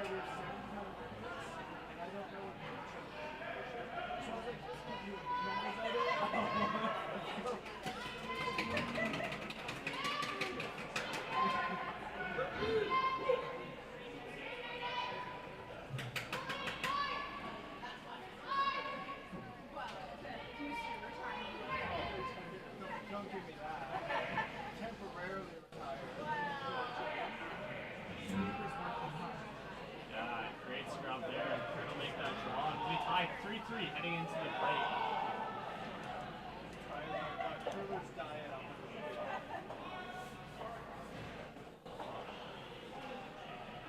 So there'll be come back for 30 seconds Okay. after this break. Just do a quick wrap, and then we're gonna go to another commercial break. Okay, so it's like a regular length break. 30 seconds. Regular. If you don't want to say anything, you don't have to say anything. It doesn't hurt not to do that. You probably only need one. What's usually just like a one like. I think 30 seconds summarize the game. Yeah. Teams are having their We'll be excited to see what their snack was. and then we'll be right back with curling after this. They'll take your cue.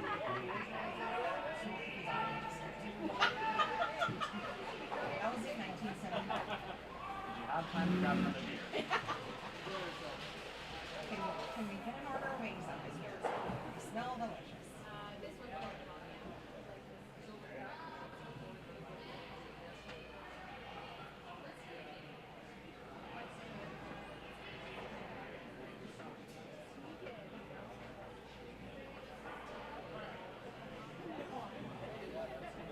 Yeah, pretty fantastic game here so far. The teams are enjoying their 5th-minute break and enjoying their snacks, having a meeting with their coach, discussing the first half and the game plan into their second half. I mean, a tie game at half tie. I think both teams are probably looking to change that in the second half. So we'll take another commercial break. The teams will finish their snacks and we'll be back with more curling action. We have to do a selfie, so I have to. Selfie? Okay. My kids will believe me. You were here? Well, you have evidence. You can send them the link. Yeah, Yeah, your voice she's is like, on. Mom, I can hear you.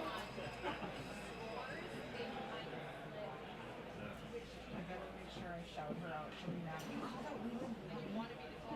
Okay, you know what? I'm gonna Actually, I'm okay. I'm okay. I was holding first. Okay.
some air with hammer.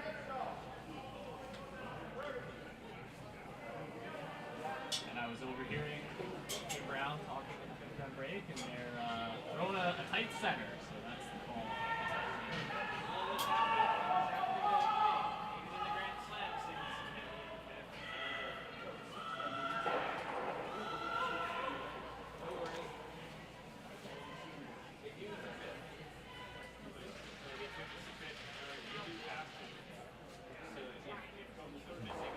More importantly than the plan for the end is what kind of snacks did we have during the fifth end break? I feel like in recent years we've really seen curlers leveling up in terms of their fifth end break snacks.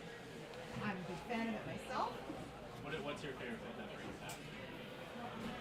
Well, I mean, before I always said like a good old granola bar and banana, but I've seen too for sushi, charcuterie. Come on now, Yeah, granola bars are pretty basic on taste. right? Looking for a charcuterie board, meat cheese platter. Yes. Maybe token a couple of grapes so you can enjoy yourself. But yeah, I'm a fan of the snacks for sure.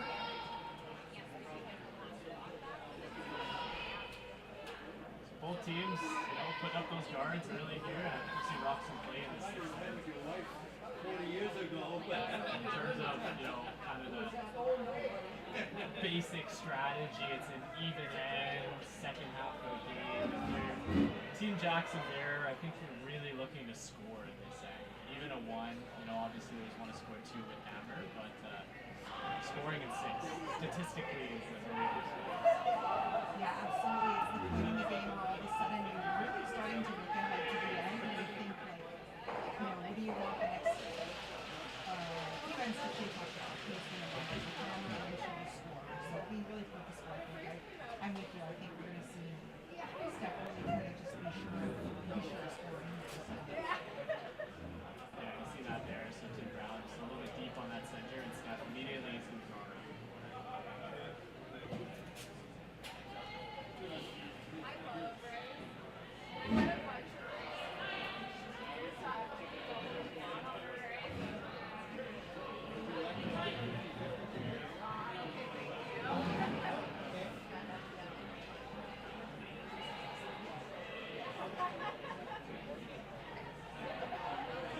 Noting or highlighting if there's certain poems that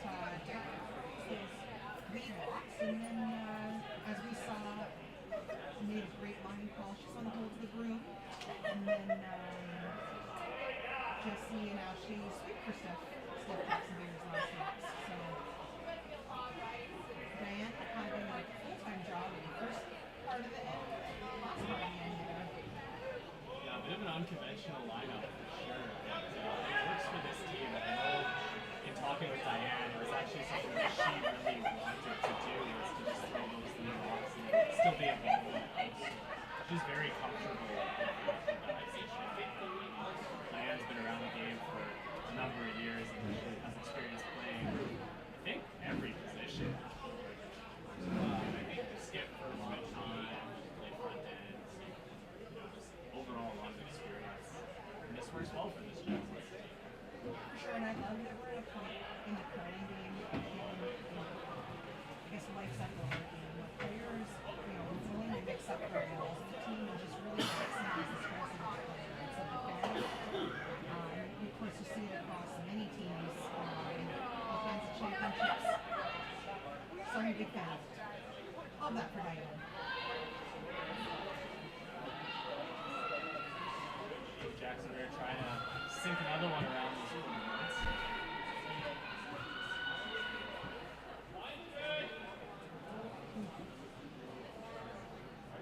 Up and then roll open. That's good try. That's an unbelievable shot. Yeah, I was a heartbreaker. I confess I was kind of seeing that rock go by, so definitely opens the door here.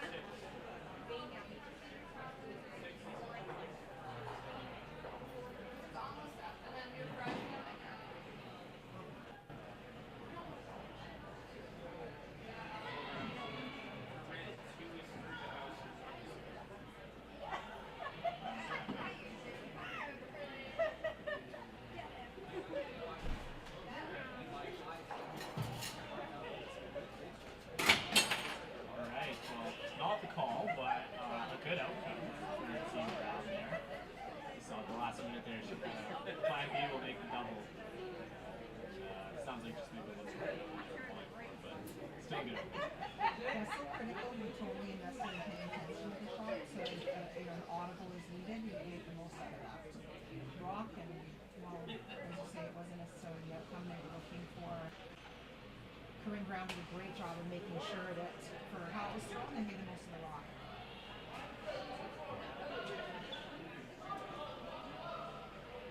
Giving Steph's team the opportunity, though, to see if they can wrap something around here. This one is not light.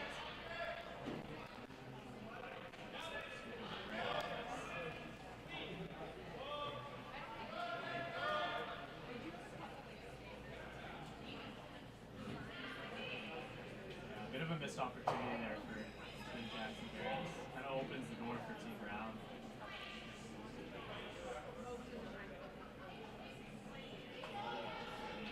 Yeah, possibly we're in one of those moments as a thrower that, you get a little excited. It's an opportunity to slip one around the corner there. You've got the hammer, you're maybe starting to imagine what it could be, and your heart rate gets going a little bit. As we've heard, the ice is very fast. Just get back in and serves as a reminder to always throw it to your sweepers. Throw it to your sweepers.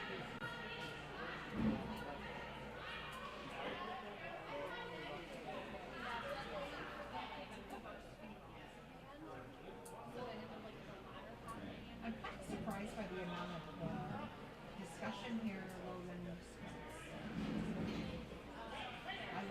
I like the first call. I thought that seems pretty obvious to go well, but the team, they're having lots of input to make sure we pick the right path and the best chance for winning this. Yeah, it was interesting because the very first shot that Chris suggested here was the tap. Yes. And then we sort of went around the world a little bit with lots of different conversation. We ended up back on the same call that she had originally called. So tapping this one top 12.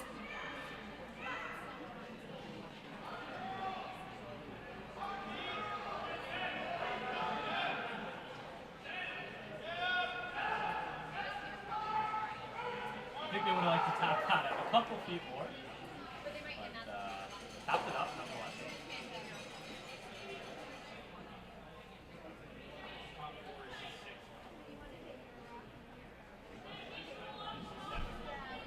So lots of discussion on whether or not that draw path is there. Yeah, you saw Corinne talking about that same thing. Yes. Kind of thinking that it was maybe a little bit too tight to get through. I just noticed here our scoreboard at the bottom of the screen is not updated. The game is 3-3 and we're playing the 6th then. So just so all the viewers at home.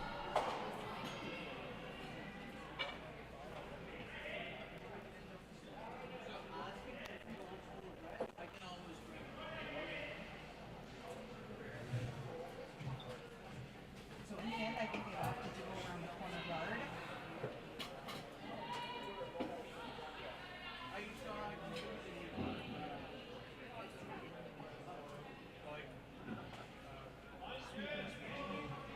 Not doing much here.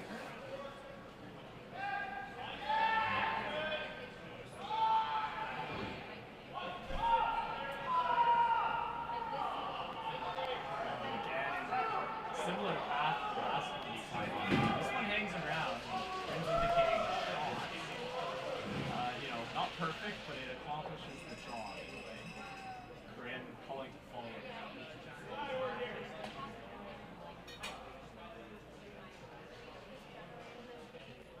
Yeah, seeing a series of rocks, not quite where we imagined. So I think the curlers may be getting a little bit tricked by the ice here coming after the break.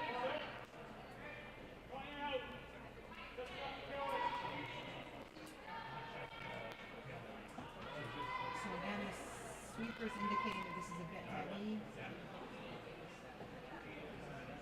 Trying to get this to kind of curl and stop here with the old carve technique. And it proves effective there.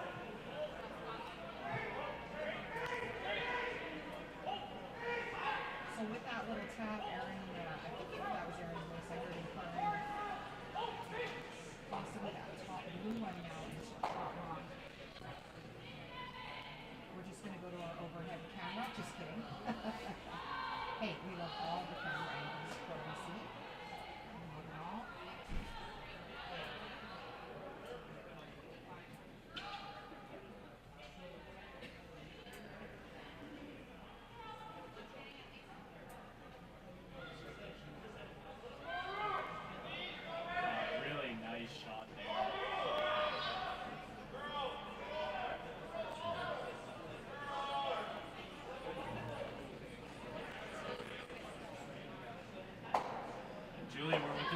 half an hour here to buy your 50/50 tickets for tonight's draw. So if you don't have your tickets yet, log on qvc.ca/50/50, or if you're here in the arena, pick up your tickets from one of the 50/50 collectors walking around the stands.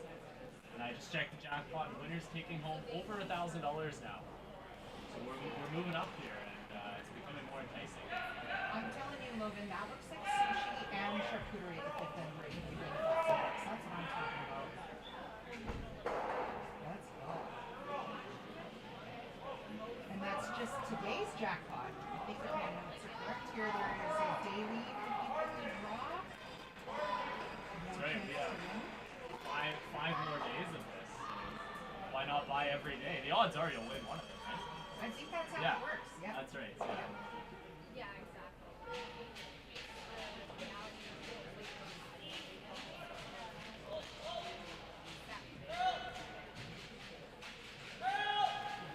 So with that,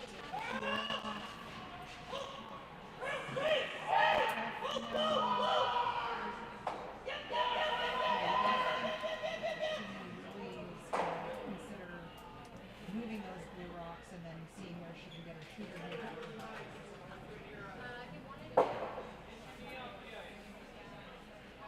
It's still very much a deuce and play. And the other two. Yeah, a little cluster of rocks there in the back eight of those corners here. Nigel's getting close.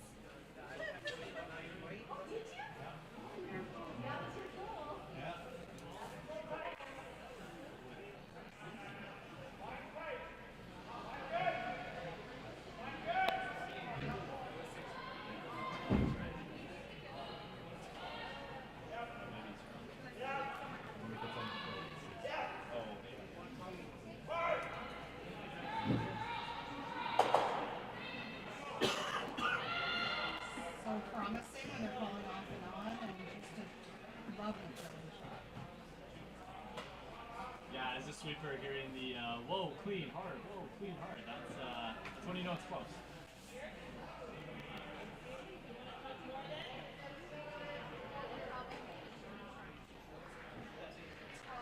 There's a double possible here.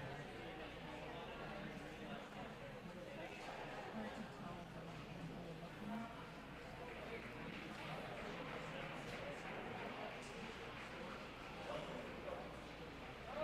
Good discussion there from Aaron and Corinne.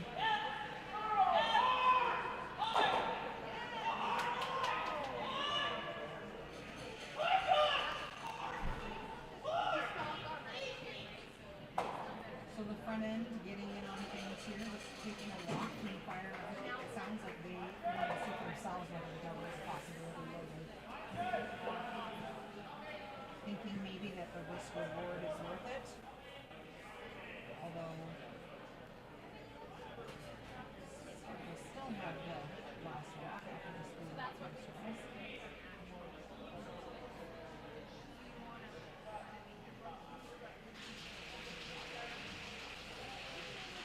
A lot of discussion there, Julie, and you hear at the end there, you hear Corinne jump in and say, I don't like that. I think I like the 10, and that was what she was originally calling. And for any player, but especially in skip, it's like stick to the shot that you're seeing and where you're comfortable playing. It's a much better chance for you to make that. So. 100%. I appreciate when a skip is willing to hear the rest of the team out. I think that's so important.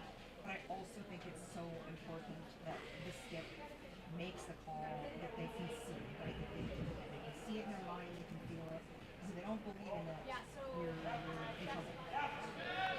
So the hit and roll here from Corinne. They looked at the double, didn't quite think it was there.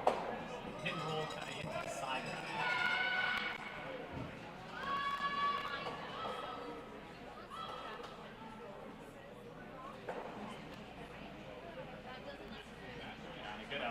Good outcome there for Timber. So, one for sure, maybe two. Can't tell from here, but.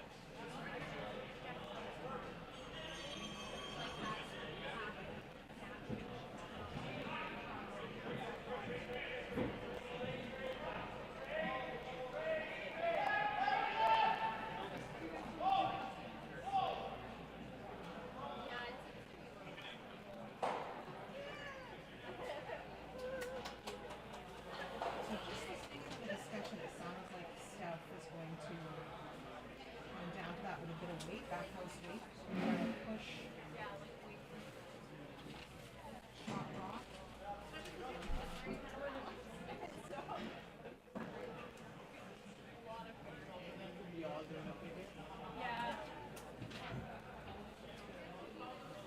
So it sounds like yeah, like a hack waiter or something. Yeah. I mean, she has to get nose at the minimum on this one. So after that red guard there, it's they're gonna have to hold it curls a mile. I mean, as long as they get to about 3/4 of that rock, they'll stick around for the one. Yeah, you heard Diane say we just have to absolutely make sure we call this so we get one. Last rock here in the sixth then, Steph Jackson Bear of hack waiter for team.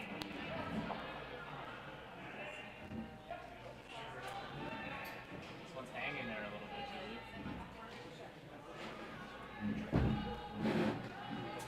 Really working this one over. I feel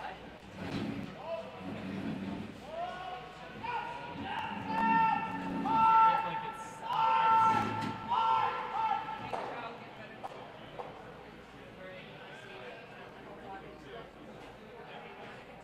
I think I heard one red there, so it'll be 1 point nonetheless for Team Jackson Bear. And they'll lead 4-3 as we go into the seventh.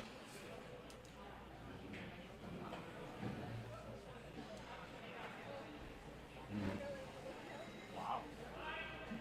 That was actually pretty easy for two then.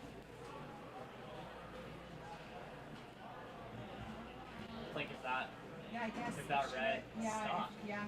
right? Like, I didn't think you could get that no, by. Yeah. no, but It's like hard to see from that it angle. only had to like if that red stuck in the biting the apron there, it Right. was two. No, I'm not cold for a while now. Sometimes I feel like my brain shorts out and I'm like, if I feel like I can't even think, wait, what is the call here? Because Right. and now, That was your brain, yeah. right? Yeah. That was a crazy call. Could have thrown the intern or the outside draw easy. Like Yeah. that was really cool. Yeah. Mm-hmm.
Back with seventh end action here. Draw 3 BC men's and women's provincial curling championships. A little shot of the crowd there. Look at that sign. Good crowds out for the opening day here in Langley, and I think it's only going to get better as the week goes on. What do you think, Julie? Yeah, I think you're right. Always a fan of a homemade sign. Not gonna lie. Now I'm thinking maybe my oldest Charlie May, who's home tonight watching on the stream. What about a sign for mom up here in the booth? What do you think? A sign to cheer on the comic. I like that. Give us a little love, eh? That's how you get on. That's how you get on.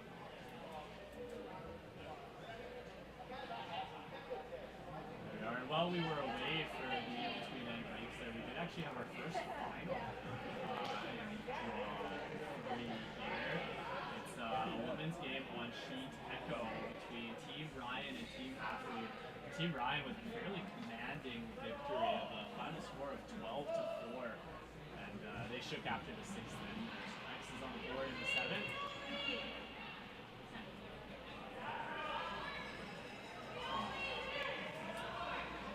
I believe that improves Team Ryan to 2-0 earlier. Yeah, I think you're right. Team Ryan will be feeling pleased to finish off their first game. And it's nice to get a few extra minutes in a new game, although I think you want to be out there as long as possible. It is also nice to just have that win-walk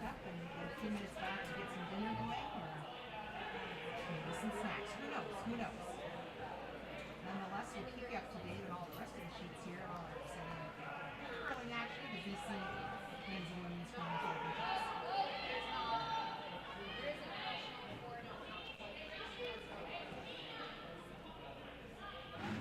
So rocks in play here to start the seventh end.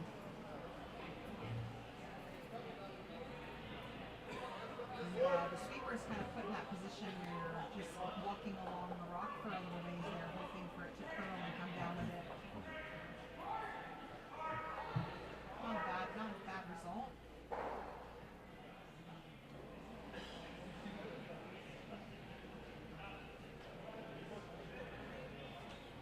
Gotta be pretty careful here, Logan. This is a lot of granite, right all in the forefoot, quickly closing down the button here. Yeah, if you're Team Brown, all these rocks piled behind the 3 foot behind the tee line with hammer, it's not your favorite spot to be in. Definitely favoring the team without hammer at this point.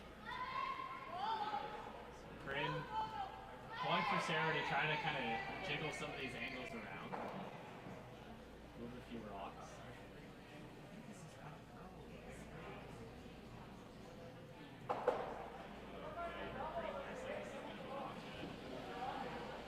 Not a great outcome here for Team Brown. Draw one in here, really put the pressure on early.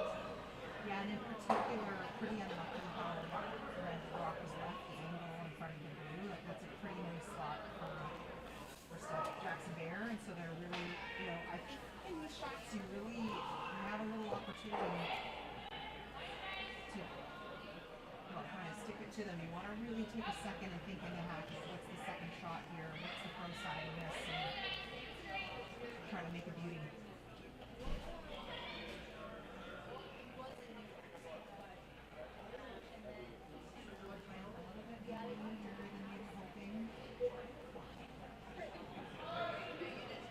That is a wall.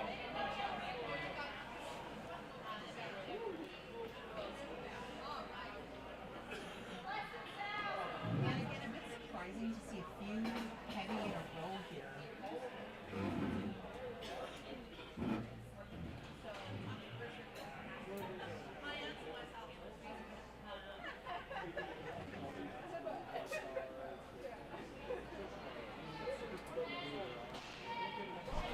Sarah Bolton looking to walk one on here, right on the pin. Freeze that wall of reds there.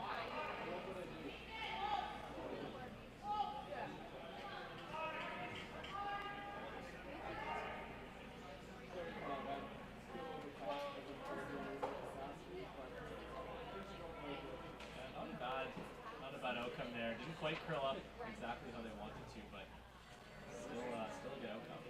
And I heard Corinne say slow carve, Logan, and since we're a ways away from Christmas turkey, maybe you can tell us a little bit about what you think she means there. Yeah, I mean, it's interesting, like, for those who watch a lot of curling, specifically, like, the Grand Slam and tour events and that kind of thing, sweeping in her game has just been changing immensely, like we mentioned. Teams are trying all different new kind of strategies. There's been all kinds of maybe unofficial studies into different kinds of sweeping styles, and so the slow carve is thought to kind of actually slow the rock down while getting it to curl a little bit more. So it involves essentially being on the side of the rock with the curl and just kind of slowly really pushing your broom, all about the push across the surface of the rock. And it's thought to maybe slow it down and make it carve. A lot of teams are trialing it. I think at this point we still don't necessarily have the exact studies to prove one way or the other, but it's pretty common right now across the board for teams. I think it's pretty cool. Me too. I know it's controversial, but I think it's pretty great. I do too, and I love that it's like something new and exciting in our sport. Sweeping, it's just evolved with hardware and equipment, and I guess that's what produced this big change. Following the story of Burn Gate, but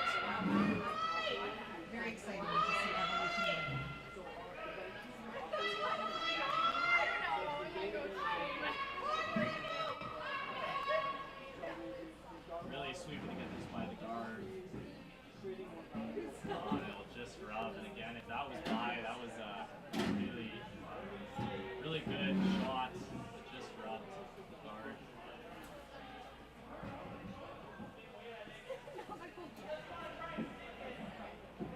And you're right, Julian. You mentioned a few rocks already, but that scoring area, you know, it was small on the fourth rock of the end, and now we're 8 rocks in, 10 rocks in, and it's just getting smaller.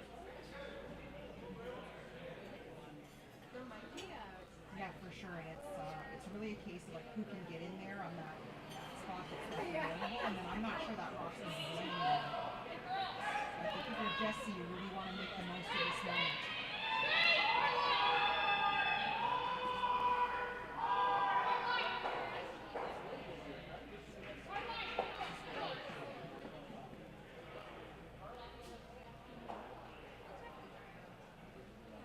if not, they definitely have. Big scrub there for the sweepers, but unfortunately I don't think any amount of sweeping is getting that one by. So he's been back on the center. Interesting opportunity here for Corinne. You know, how do you get another one in there?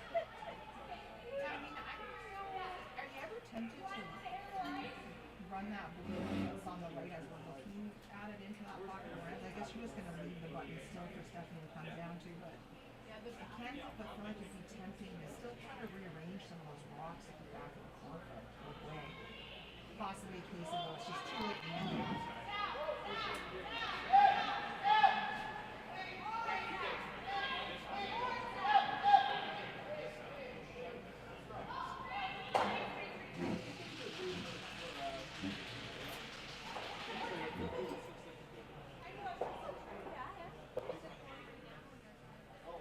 Yeah, I mean, just to your point there, Jill, you were just talking about, like, I think, you know, if it's earlier in the end, you know, maybe you're playing some upgrade to around, but, like, at this point, you're on your third, second shot, you're kind of into it, you know, it's kind of more maybe those soft break, those taps, those kind of draws there. I think Corinne was trying just a straight draw there. Yeah, that's what I thought too. Sometimes it's hard to tell from up there, but I'm totally with you. I thought it was a straight draw there, so I was pretty surprised by that outcome. Yeah, I could have played the tap on that blue. You kind of had that angle into the pocket there. You know, but maybe that draw looked easier from there than it did from up here.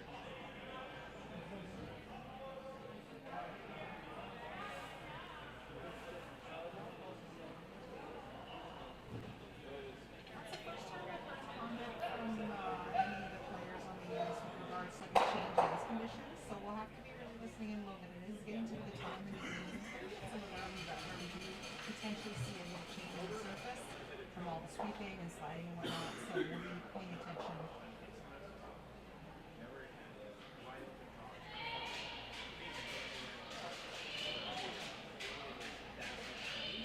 Sweepers are calling 7-8 here, so kind of back 4 weights.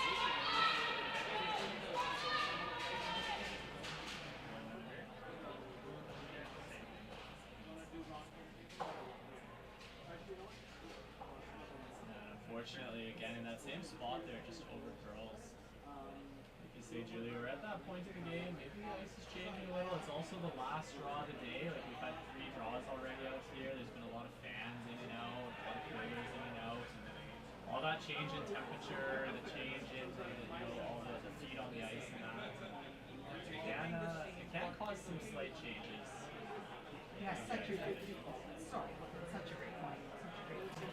And Steph really seemed a bit cool during it from her hand. She said close, which is a sweeper. You're so relieved when you hear that skipper say close and they let it go. And then it wasn't as close as I think maybe Steph thought it was from our hand. So Yeah. Turn around with her first here. I believe attempting that out-turn draw again. It's kind of, who's going to make it first here, eh? I was just going to say that. It's been a little bit elusive here.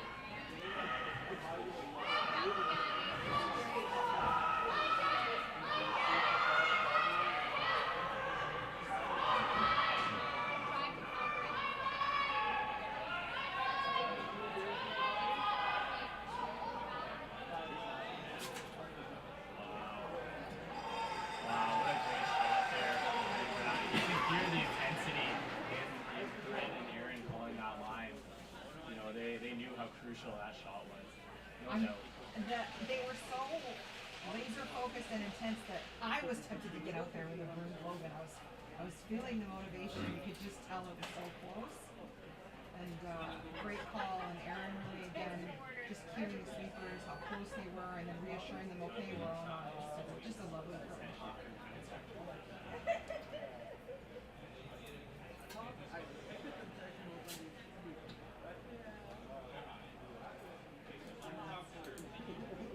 One thing that had been on my mind, Logan, was just to remind everybody of what we're playing for this week. So each of the champions, by the time we make it to the end of the week, we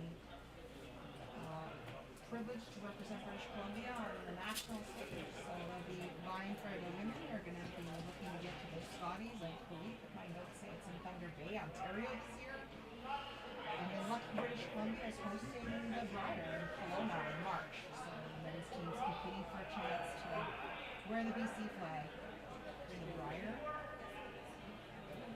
Yeah, I know for the men's teams, like this is really, maybe a twice in a lifetime opportunity to have a chance to compete in the Briar in your home province for some of these guys out here, in your hometown even, and that opportunity just doesn't come that often. So I know this year more than ever is just so important to these men's teams, hometown Briar years. For sure. And I want to tell you, BC knows how to throw a Briar. I've been looking at it. It's pretty good. Yeah, it'll be a lot of fun. So Steph Jackson Bear with her last here in the 7th end.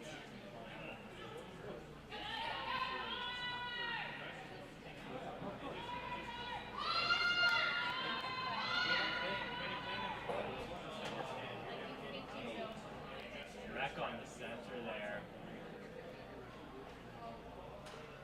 So Corinne already sitting 2 with last rock here. Now it's a question of how do you get in there for that 3rd point or maybe more. Is there any shot for more? Yeah, I think it's a good question. How can you find a piece of that button?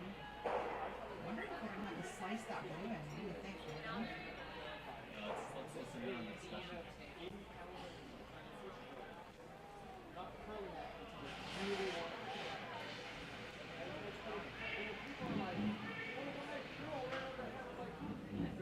Sounds like they're kind of going to draw in and just kind of rub off that blue top button and try to catch that late spin and grab that edge of the button there and get their 3rd points. I think it's a fairly low risk shot. Like I can't really see a way that you don't score 2 here, so it's worth an effort to try to get that 3rd point. I totally agree. And one thing I want to highlight is like you kind of see a little momentum in Corinne Brown. Like she called this with confidence. She just made a great shot here in the spot. Feels like she can see it, and so she just ran down there, if you will, to throw it. I'm excited to see what happens here. So last rock here for Corinne Brown, this is the end. Get some curl out of it.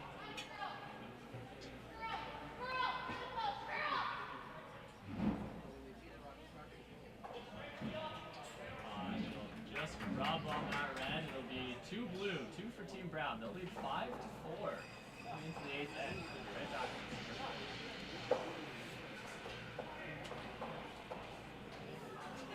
I believe we're going to come back to them handing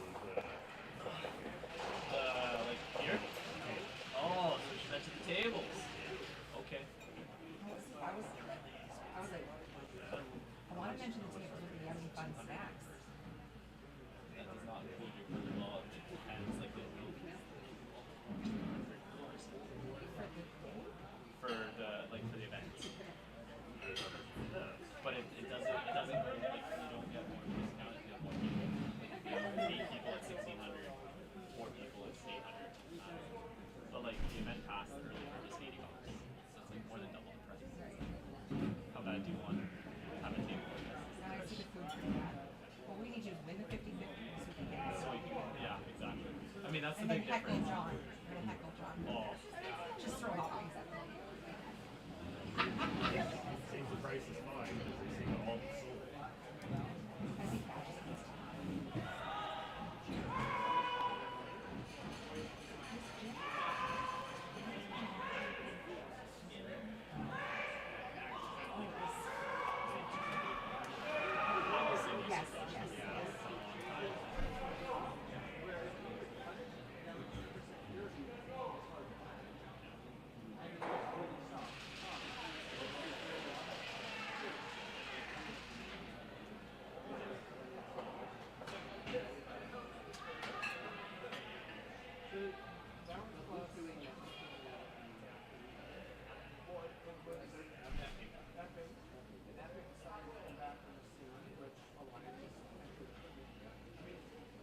as we come back with the 8th end action, there's a look at our VIP tables here at the George Preston Recreation Center. We got tables of 2, 4, 6, 8, and I believe even 10.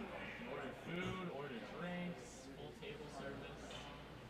And I'm sure as the week goes on, we'll see those tables fill up. In particular, with maybe tonight's two favorite commentators who are in the 50-50. What do you say, Logan? What do you think? I think we can get a VIP table for the rest of the week. I like it. Why not? The snacks look amazing. Speaking of 50-50, the cutoff time has just passed, so we'll find out if we're just over $1,000 richer in a short time.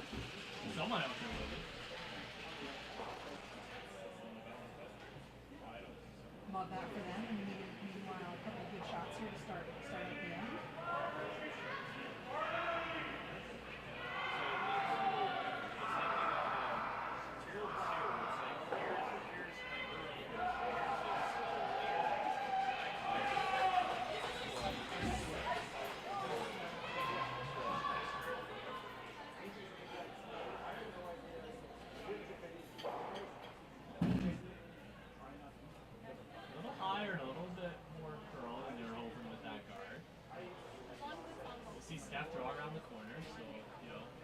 Trying to mount a score here. A quick update of scores around the rings here. Like we mentioned earlier, all the scores are available live, updated on GoBC.ca live scoring page. You can also watch any of the games streamed live on GoBC YouTube as well as Kerling's YouTube channels. On sheet A, we've got Team Kolomaya. They're leading 7-5 against Team Richard. On sheet B, Team Finance is up 5-1 over Montgomery. Feature sheet here, Team Brown 5-4 over Team Jackson Bear. On sheet D, I'm just trying to see an updated score. Oh, a big score there. So we had 5 blank ends. It was 1-1, and then Team Dion made a great shot for 4. So they'll lead 5-1. Playing 8th end, I believe. And then, like we mentioned, on sheet E, we've got that final score to Team.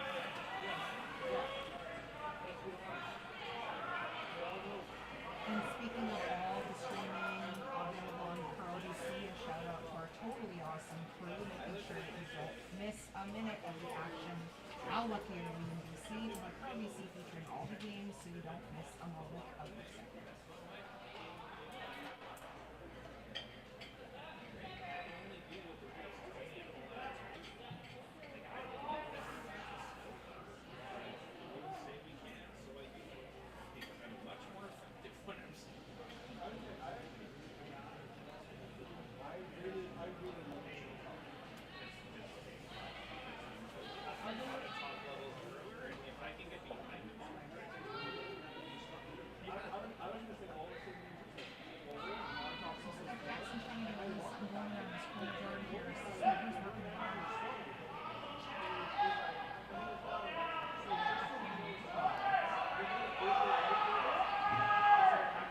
We've seen that a few times, especially in the last couple months. Just that kind of overcurl wreck on the guard, maybe a little late, maybe a little tight.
Here, it's you're in a little bit of trouble early early-ish in this end, and eighth end, you really want to make sure you can score this end. So trying to clear it up there, and not quite what they were hoping for. Left a couple guards. Team Brown's going to throw up another guard.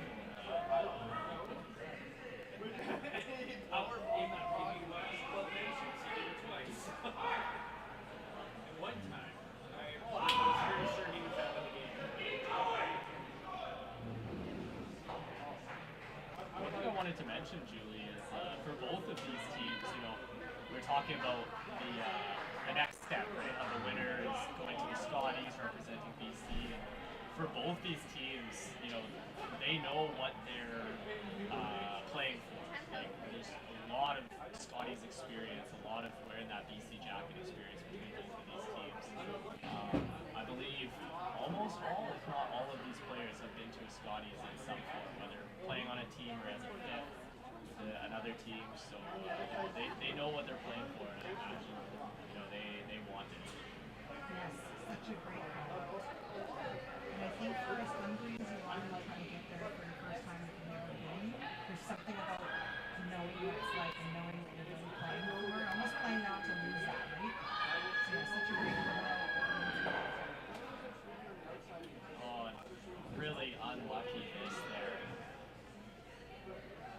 Just wicked the blue, kept the shooter around, and unfortunately left up some guards there. That's one of those where it was so close to being perfect, but just not quite. Kind of leaves me. Yeah, fair bit of trouble here when you consider all the blocks in front of him now. Curran's going to throw another one. I think it's like just trying to throw another guard and really lock this up.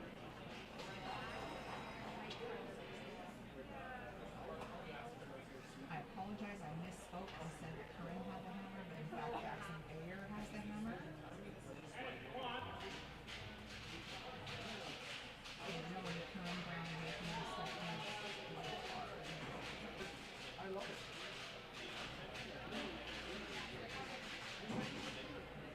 So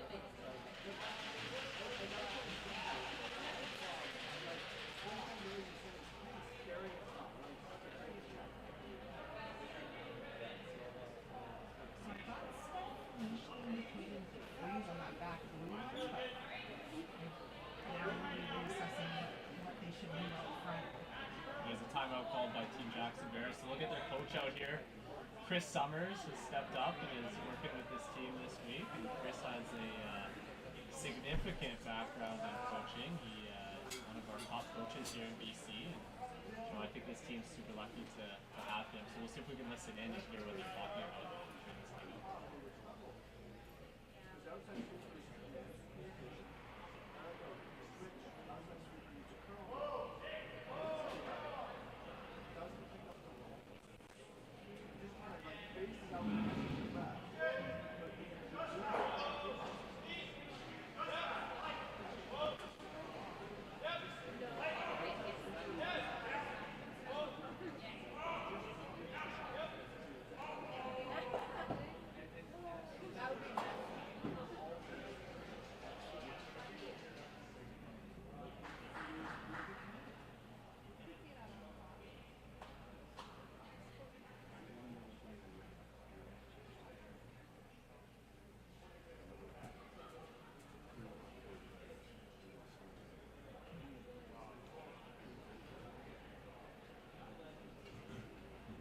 So a lot of discussion there, Julie, with Coach Chris Summers, and talking about there isn't really a peel that is easy or good or really accomplishes anything. And you heard Steph jump in and say that one here is huge, and a steal of one is well, I think she said not good.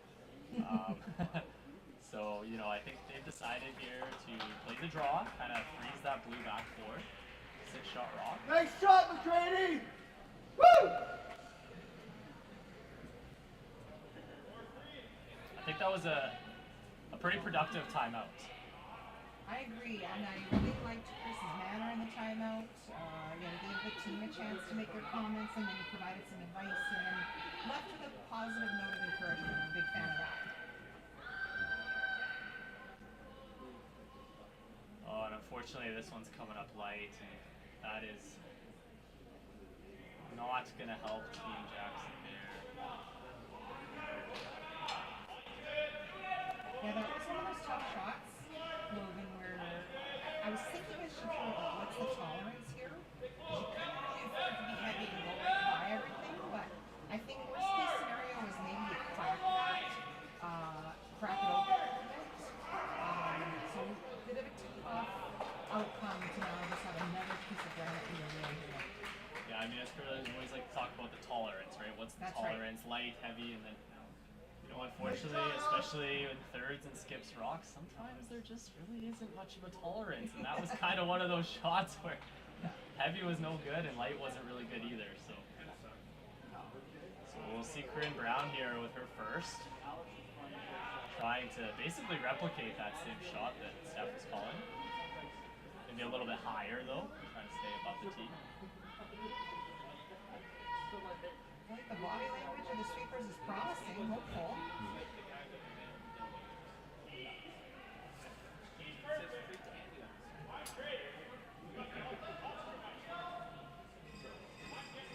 Sarah really trying to coax that over at the end. Yeah, so the question is, did that curl enough, or is there kind of an out here for Steph?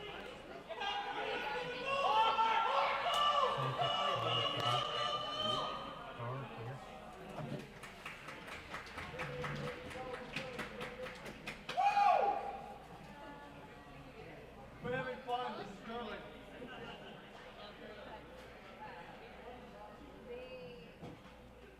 So I'm not sure the call, Logan. I confess I got excited watching the last shot being swept there on Pete D. Does it look like Steph's trying to come down and do a little tappy tap thing here, or what do we? Yeah, it sounds like they're saying 45, so 14-5. So Yeah. I'm thinking like a back four kind of. Yes. A sloppy draw, I think sometimes people call that.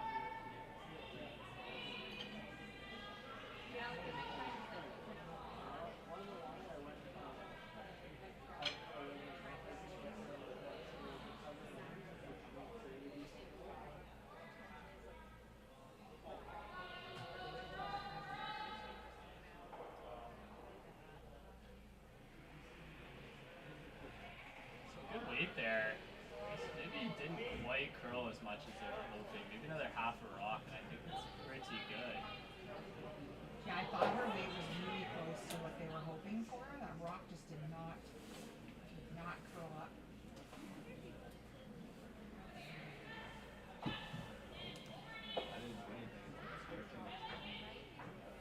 So Corinne here with a real opportunity to hit and roll in and really block off the forefoot and the bottom here.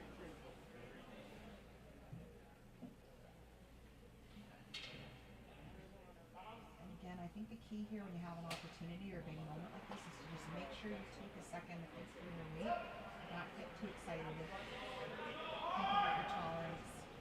Throw your sweepers involved.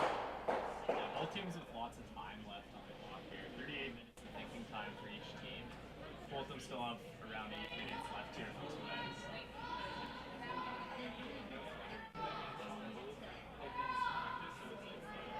Trying to get this one to curl. Trying to get at least to nose on this red.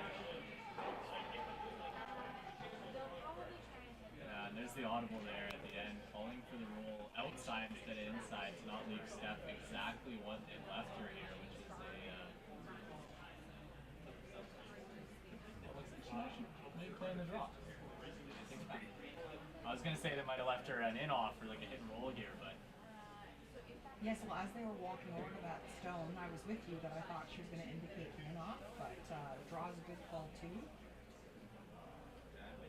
that's definitely there. She just threw basically a similar shot, so you know maybe a half a second less weight and just throw the cold draw. But I think line is going to be the real key here. We've seems to be quite sensitive to the weight that you throw.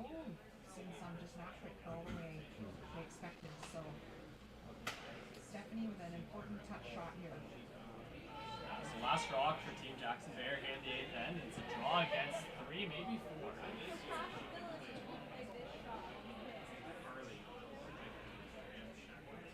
Sweepers are indicating this is a little bit heavy, Julie.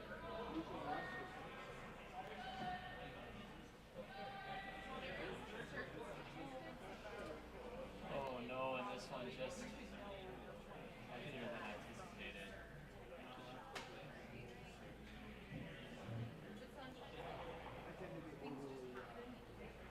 Just a heartbreaker. Just wait to hear how many it is. 3 for sure.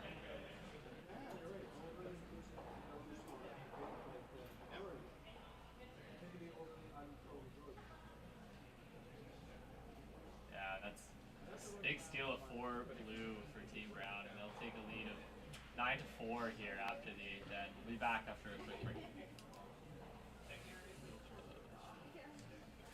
That was always happening.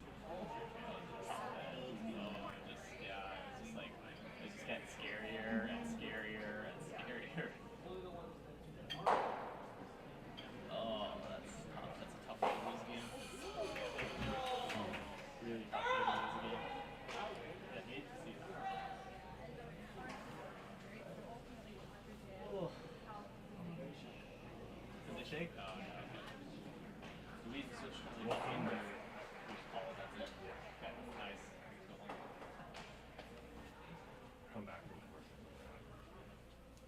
James, Yeah, we're gonna come back from commercials and wrap, right? Yeah.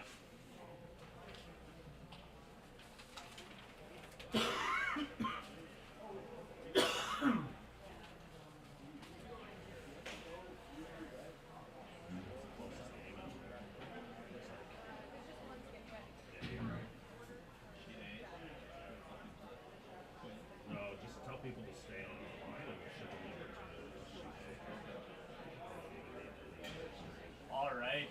While we were away there for the commercial break, Team Jackson Bear actually decided to shake hands and concede the game to Team Brown. So it'll be a final score of 9-4, Team Brown over Team Jackson Bear, and that will be the end of our commentary coverage on the feature sheet here. Stay tuned though to the stream. We're going to switch over to sheet A and bring you continued coverage. But on behalf of Julie and myself, thank you for tuning in tonight, and we will be back with feature commentary tomorrow morning and draw 4 at 9 a.m. So tune in for some more exciting curling action.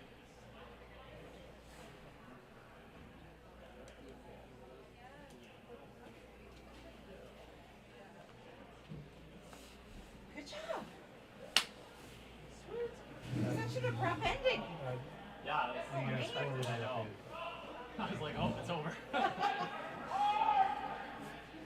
I'm not too surprised they showed up. No, I know. I'm always curious to know, like, do you throw one more just to, like, throw a couple more before you get the hole in there? It's never, you're not, I know. Evening games, Down you know. 5 is a tough. Yeah. Down 4, you're playing for Yeah. sure. You're playing 9, right? Because maybe you take a 3 and then you steal Yes. 1, right? Yeah, But down right. 5, Down 5 it's like, and even 8. if you take 3, you still steal 2. Yeah. It's pretty tough. But Yeah. anyways, are these all your notes or? I think these ones are here. These ones are here. Yes, it's big. Yeah, that's the like program now. I guess I don't know if they're even giving away the physical programs or just sent out the virtual copy. Yeah. Well, that was great. Thank you That's for great. that. Thank you so much. I Great will job. You're a great partner. see you around this Yeah, week. yeah, for sure. You're on tomorrow morning. I'm on tomorrow Awesome. morning. Have a I'm gonna great go home, get some broadcast. sleep, and then I will be tuning in from work. you will James, Yeah. can you look at sheet A singular? Pretend I'm Don't hardly showing the working. wrong scores. What's that? I'll pretend I'll hardly be working. You know? What's that? Say, working hard or hardly working? There. Or hardly Sheet working. A. Apparently, our commentary is being heard on the D stream as well. I don't know how long that's been going on. Apparently, commentary's going out on the D stream too. She D Street.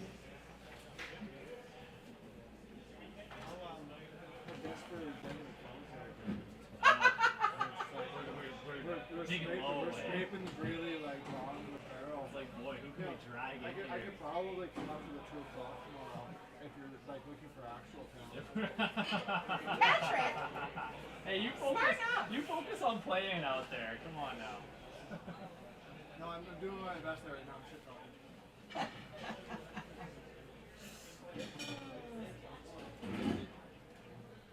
Yeah, I've had 2 people say we were on the Dion that she D streamed as well. I don't know. That doesn't matter. Lucky for them, they get bonus commentaries. Alrighty. Catching all the curling. Right? Okay, have a good night. You too. Thank you so much. You bet. Thank you I for all of the trust you, camera bro. work. Yes, thank you. Such a snazzy professional outfit. Woo. Thank you. I already had imposter syndrome before Patrick was working. Well, he doesn't have the balls to get up here himself. Well, it is a fact that it is Hey, Patrick. easier than it looks. Patrick.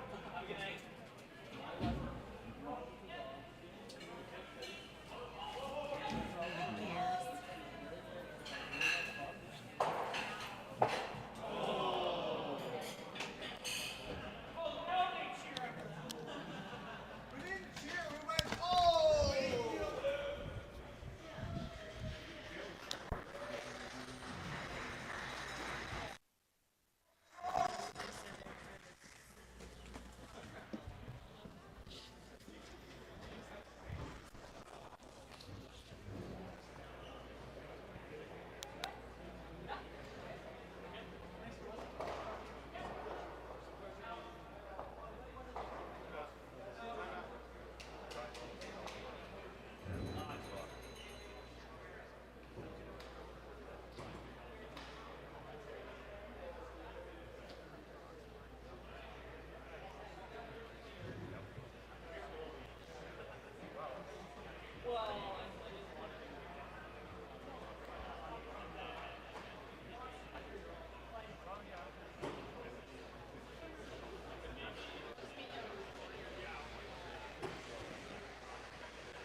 can only carry so much. So I was walking right by him. Brian goes, "Are you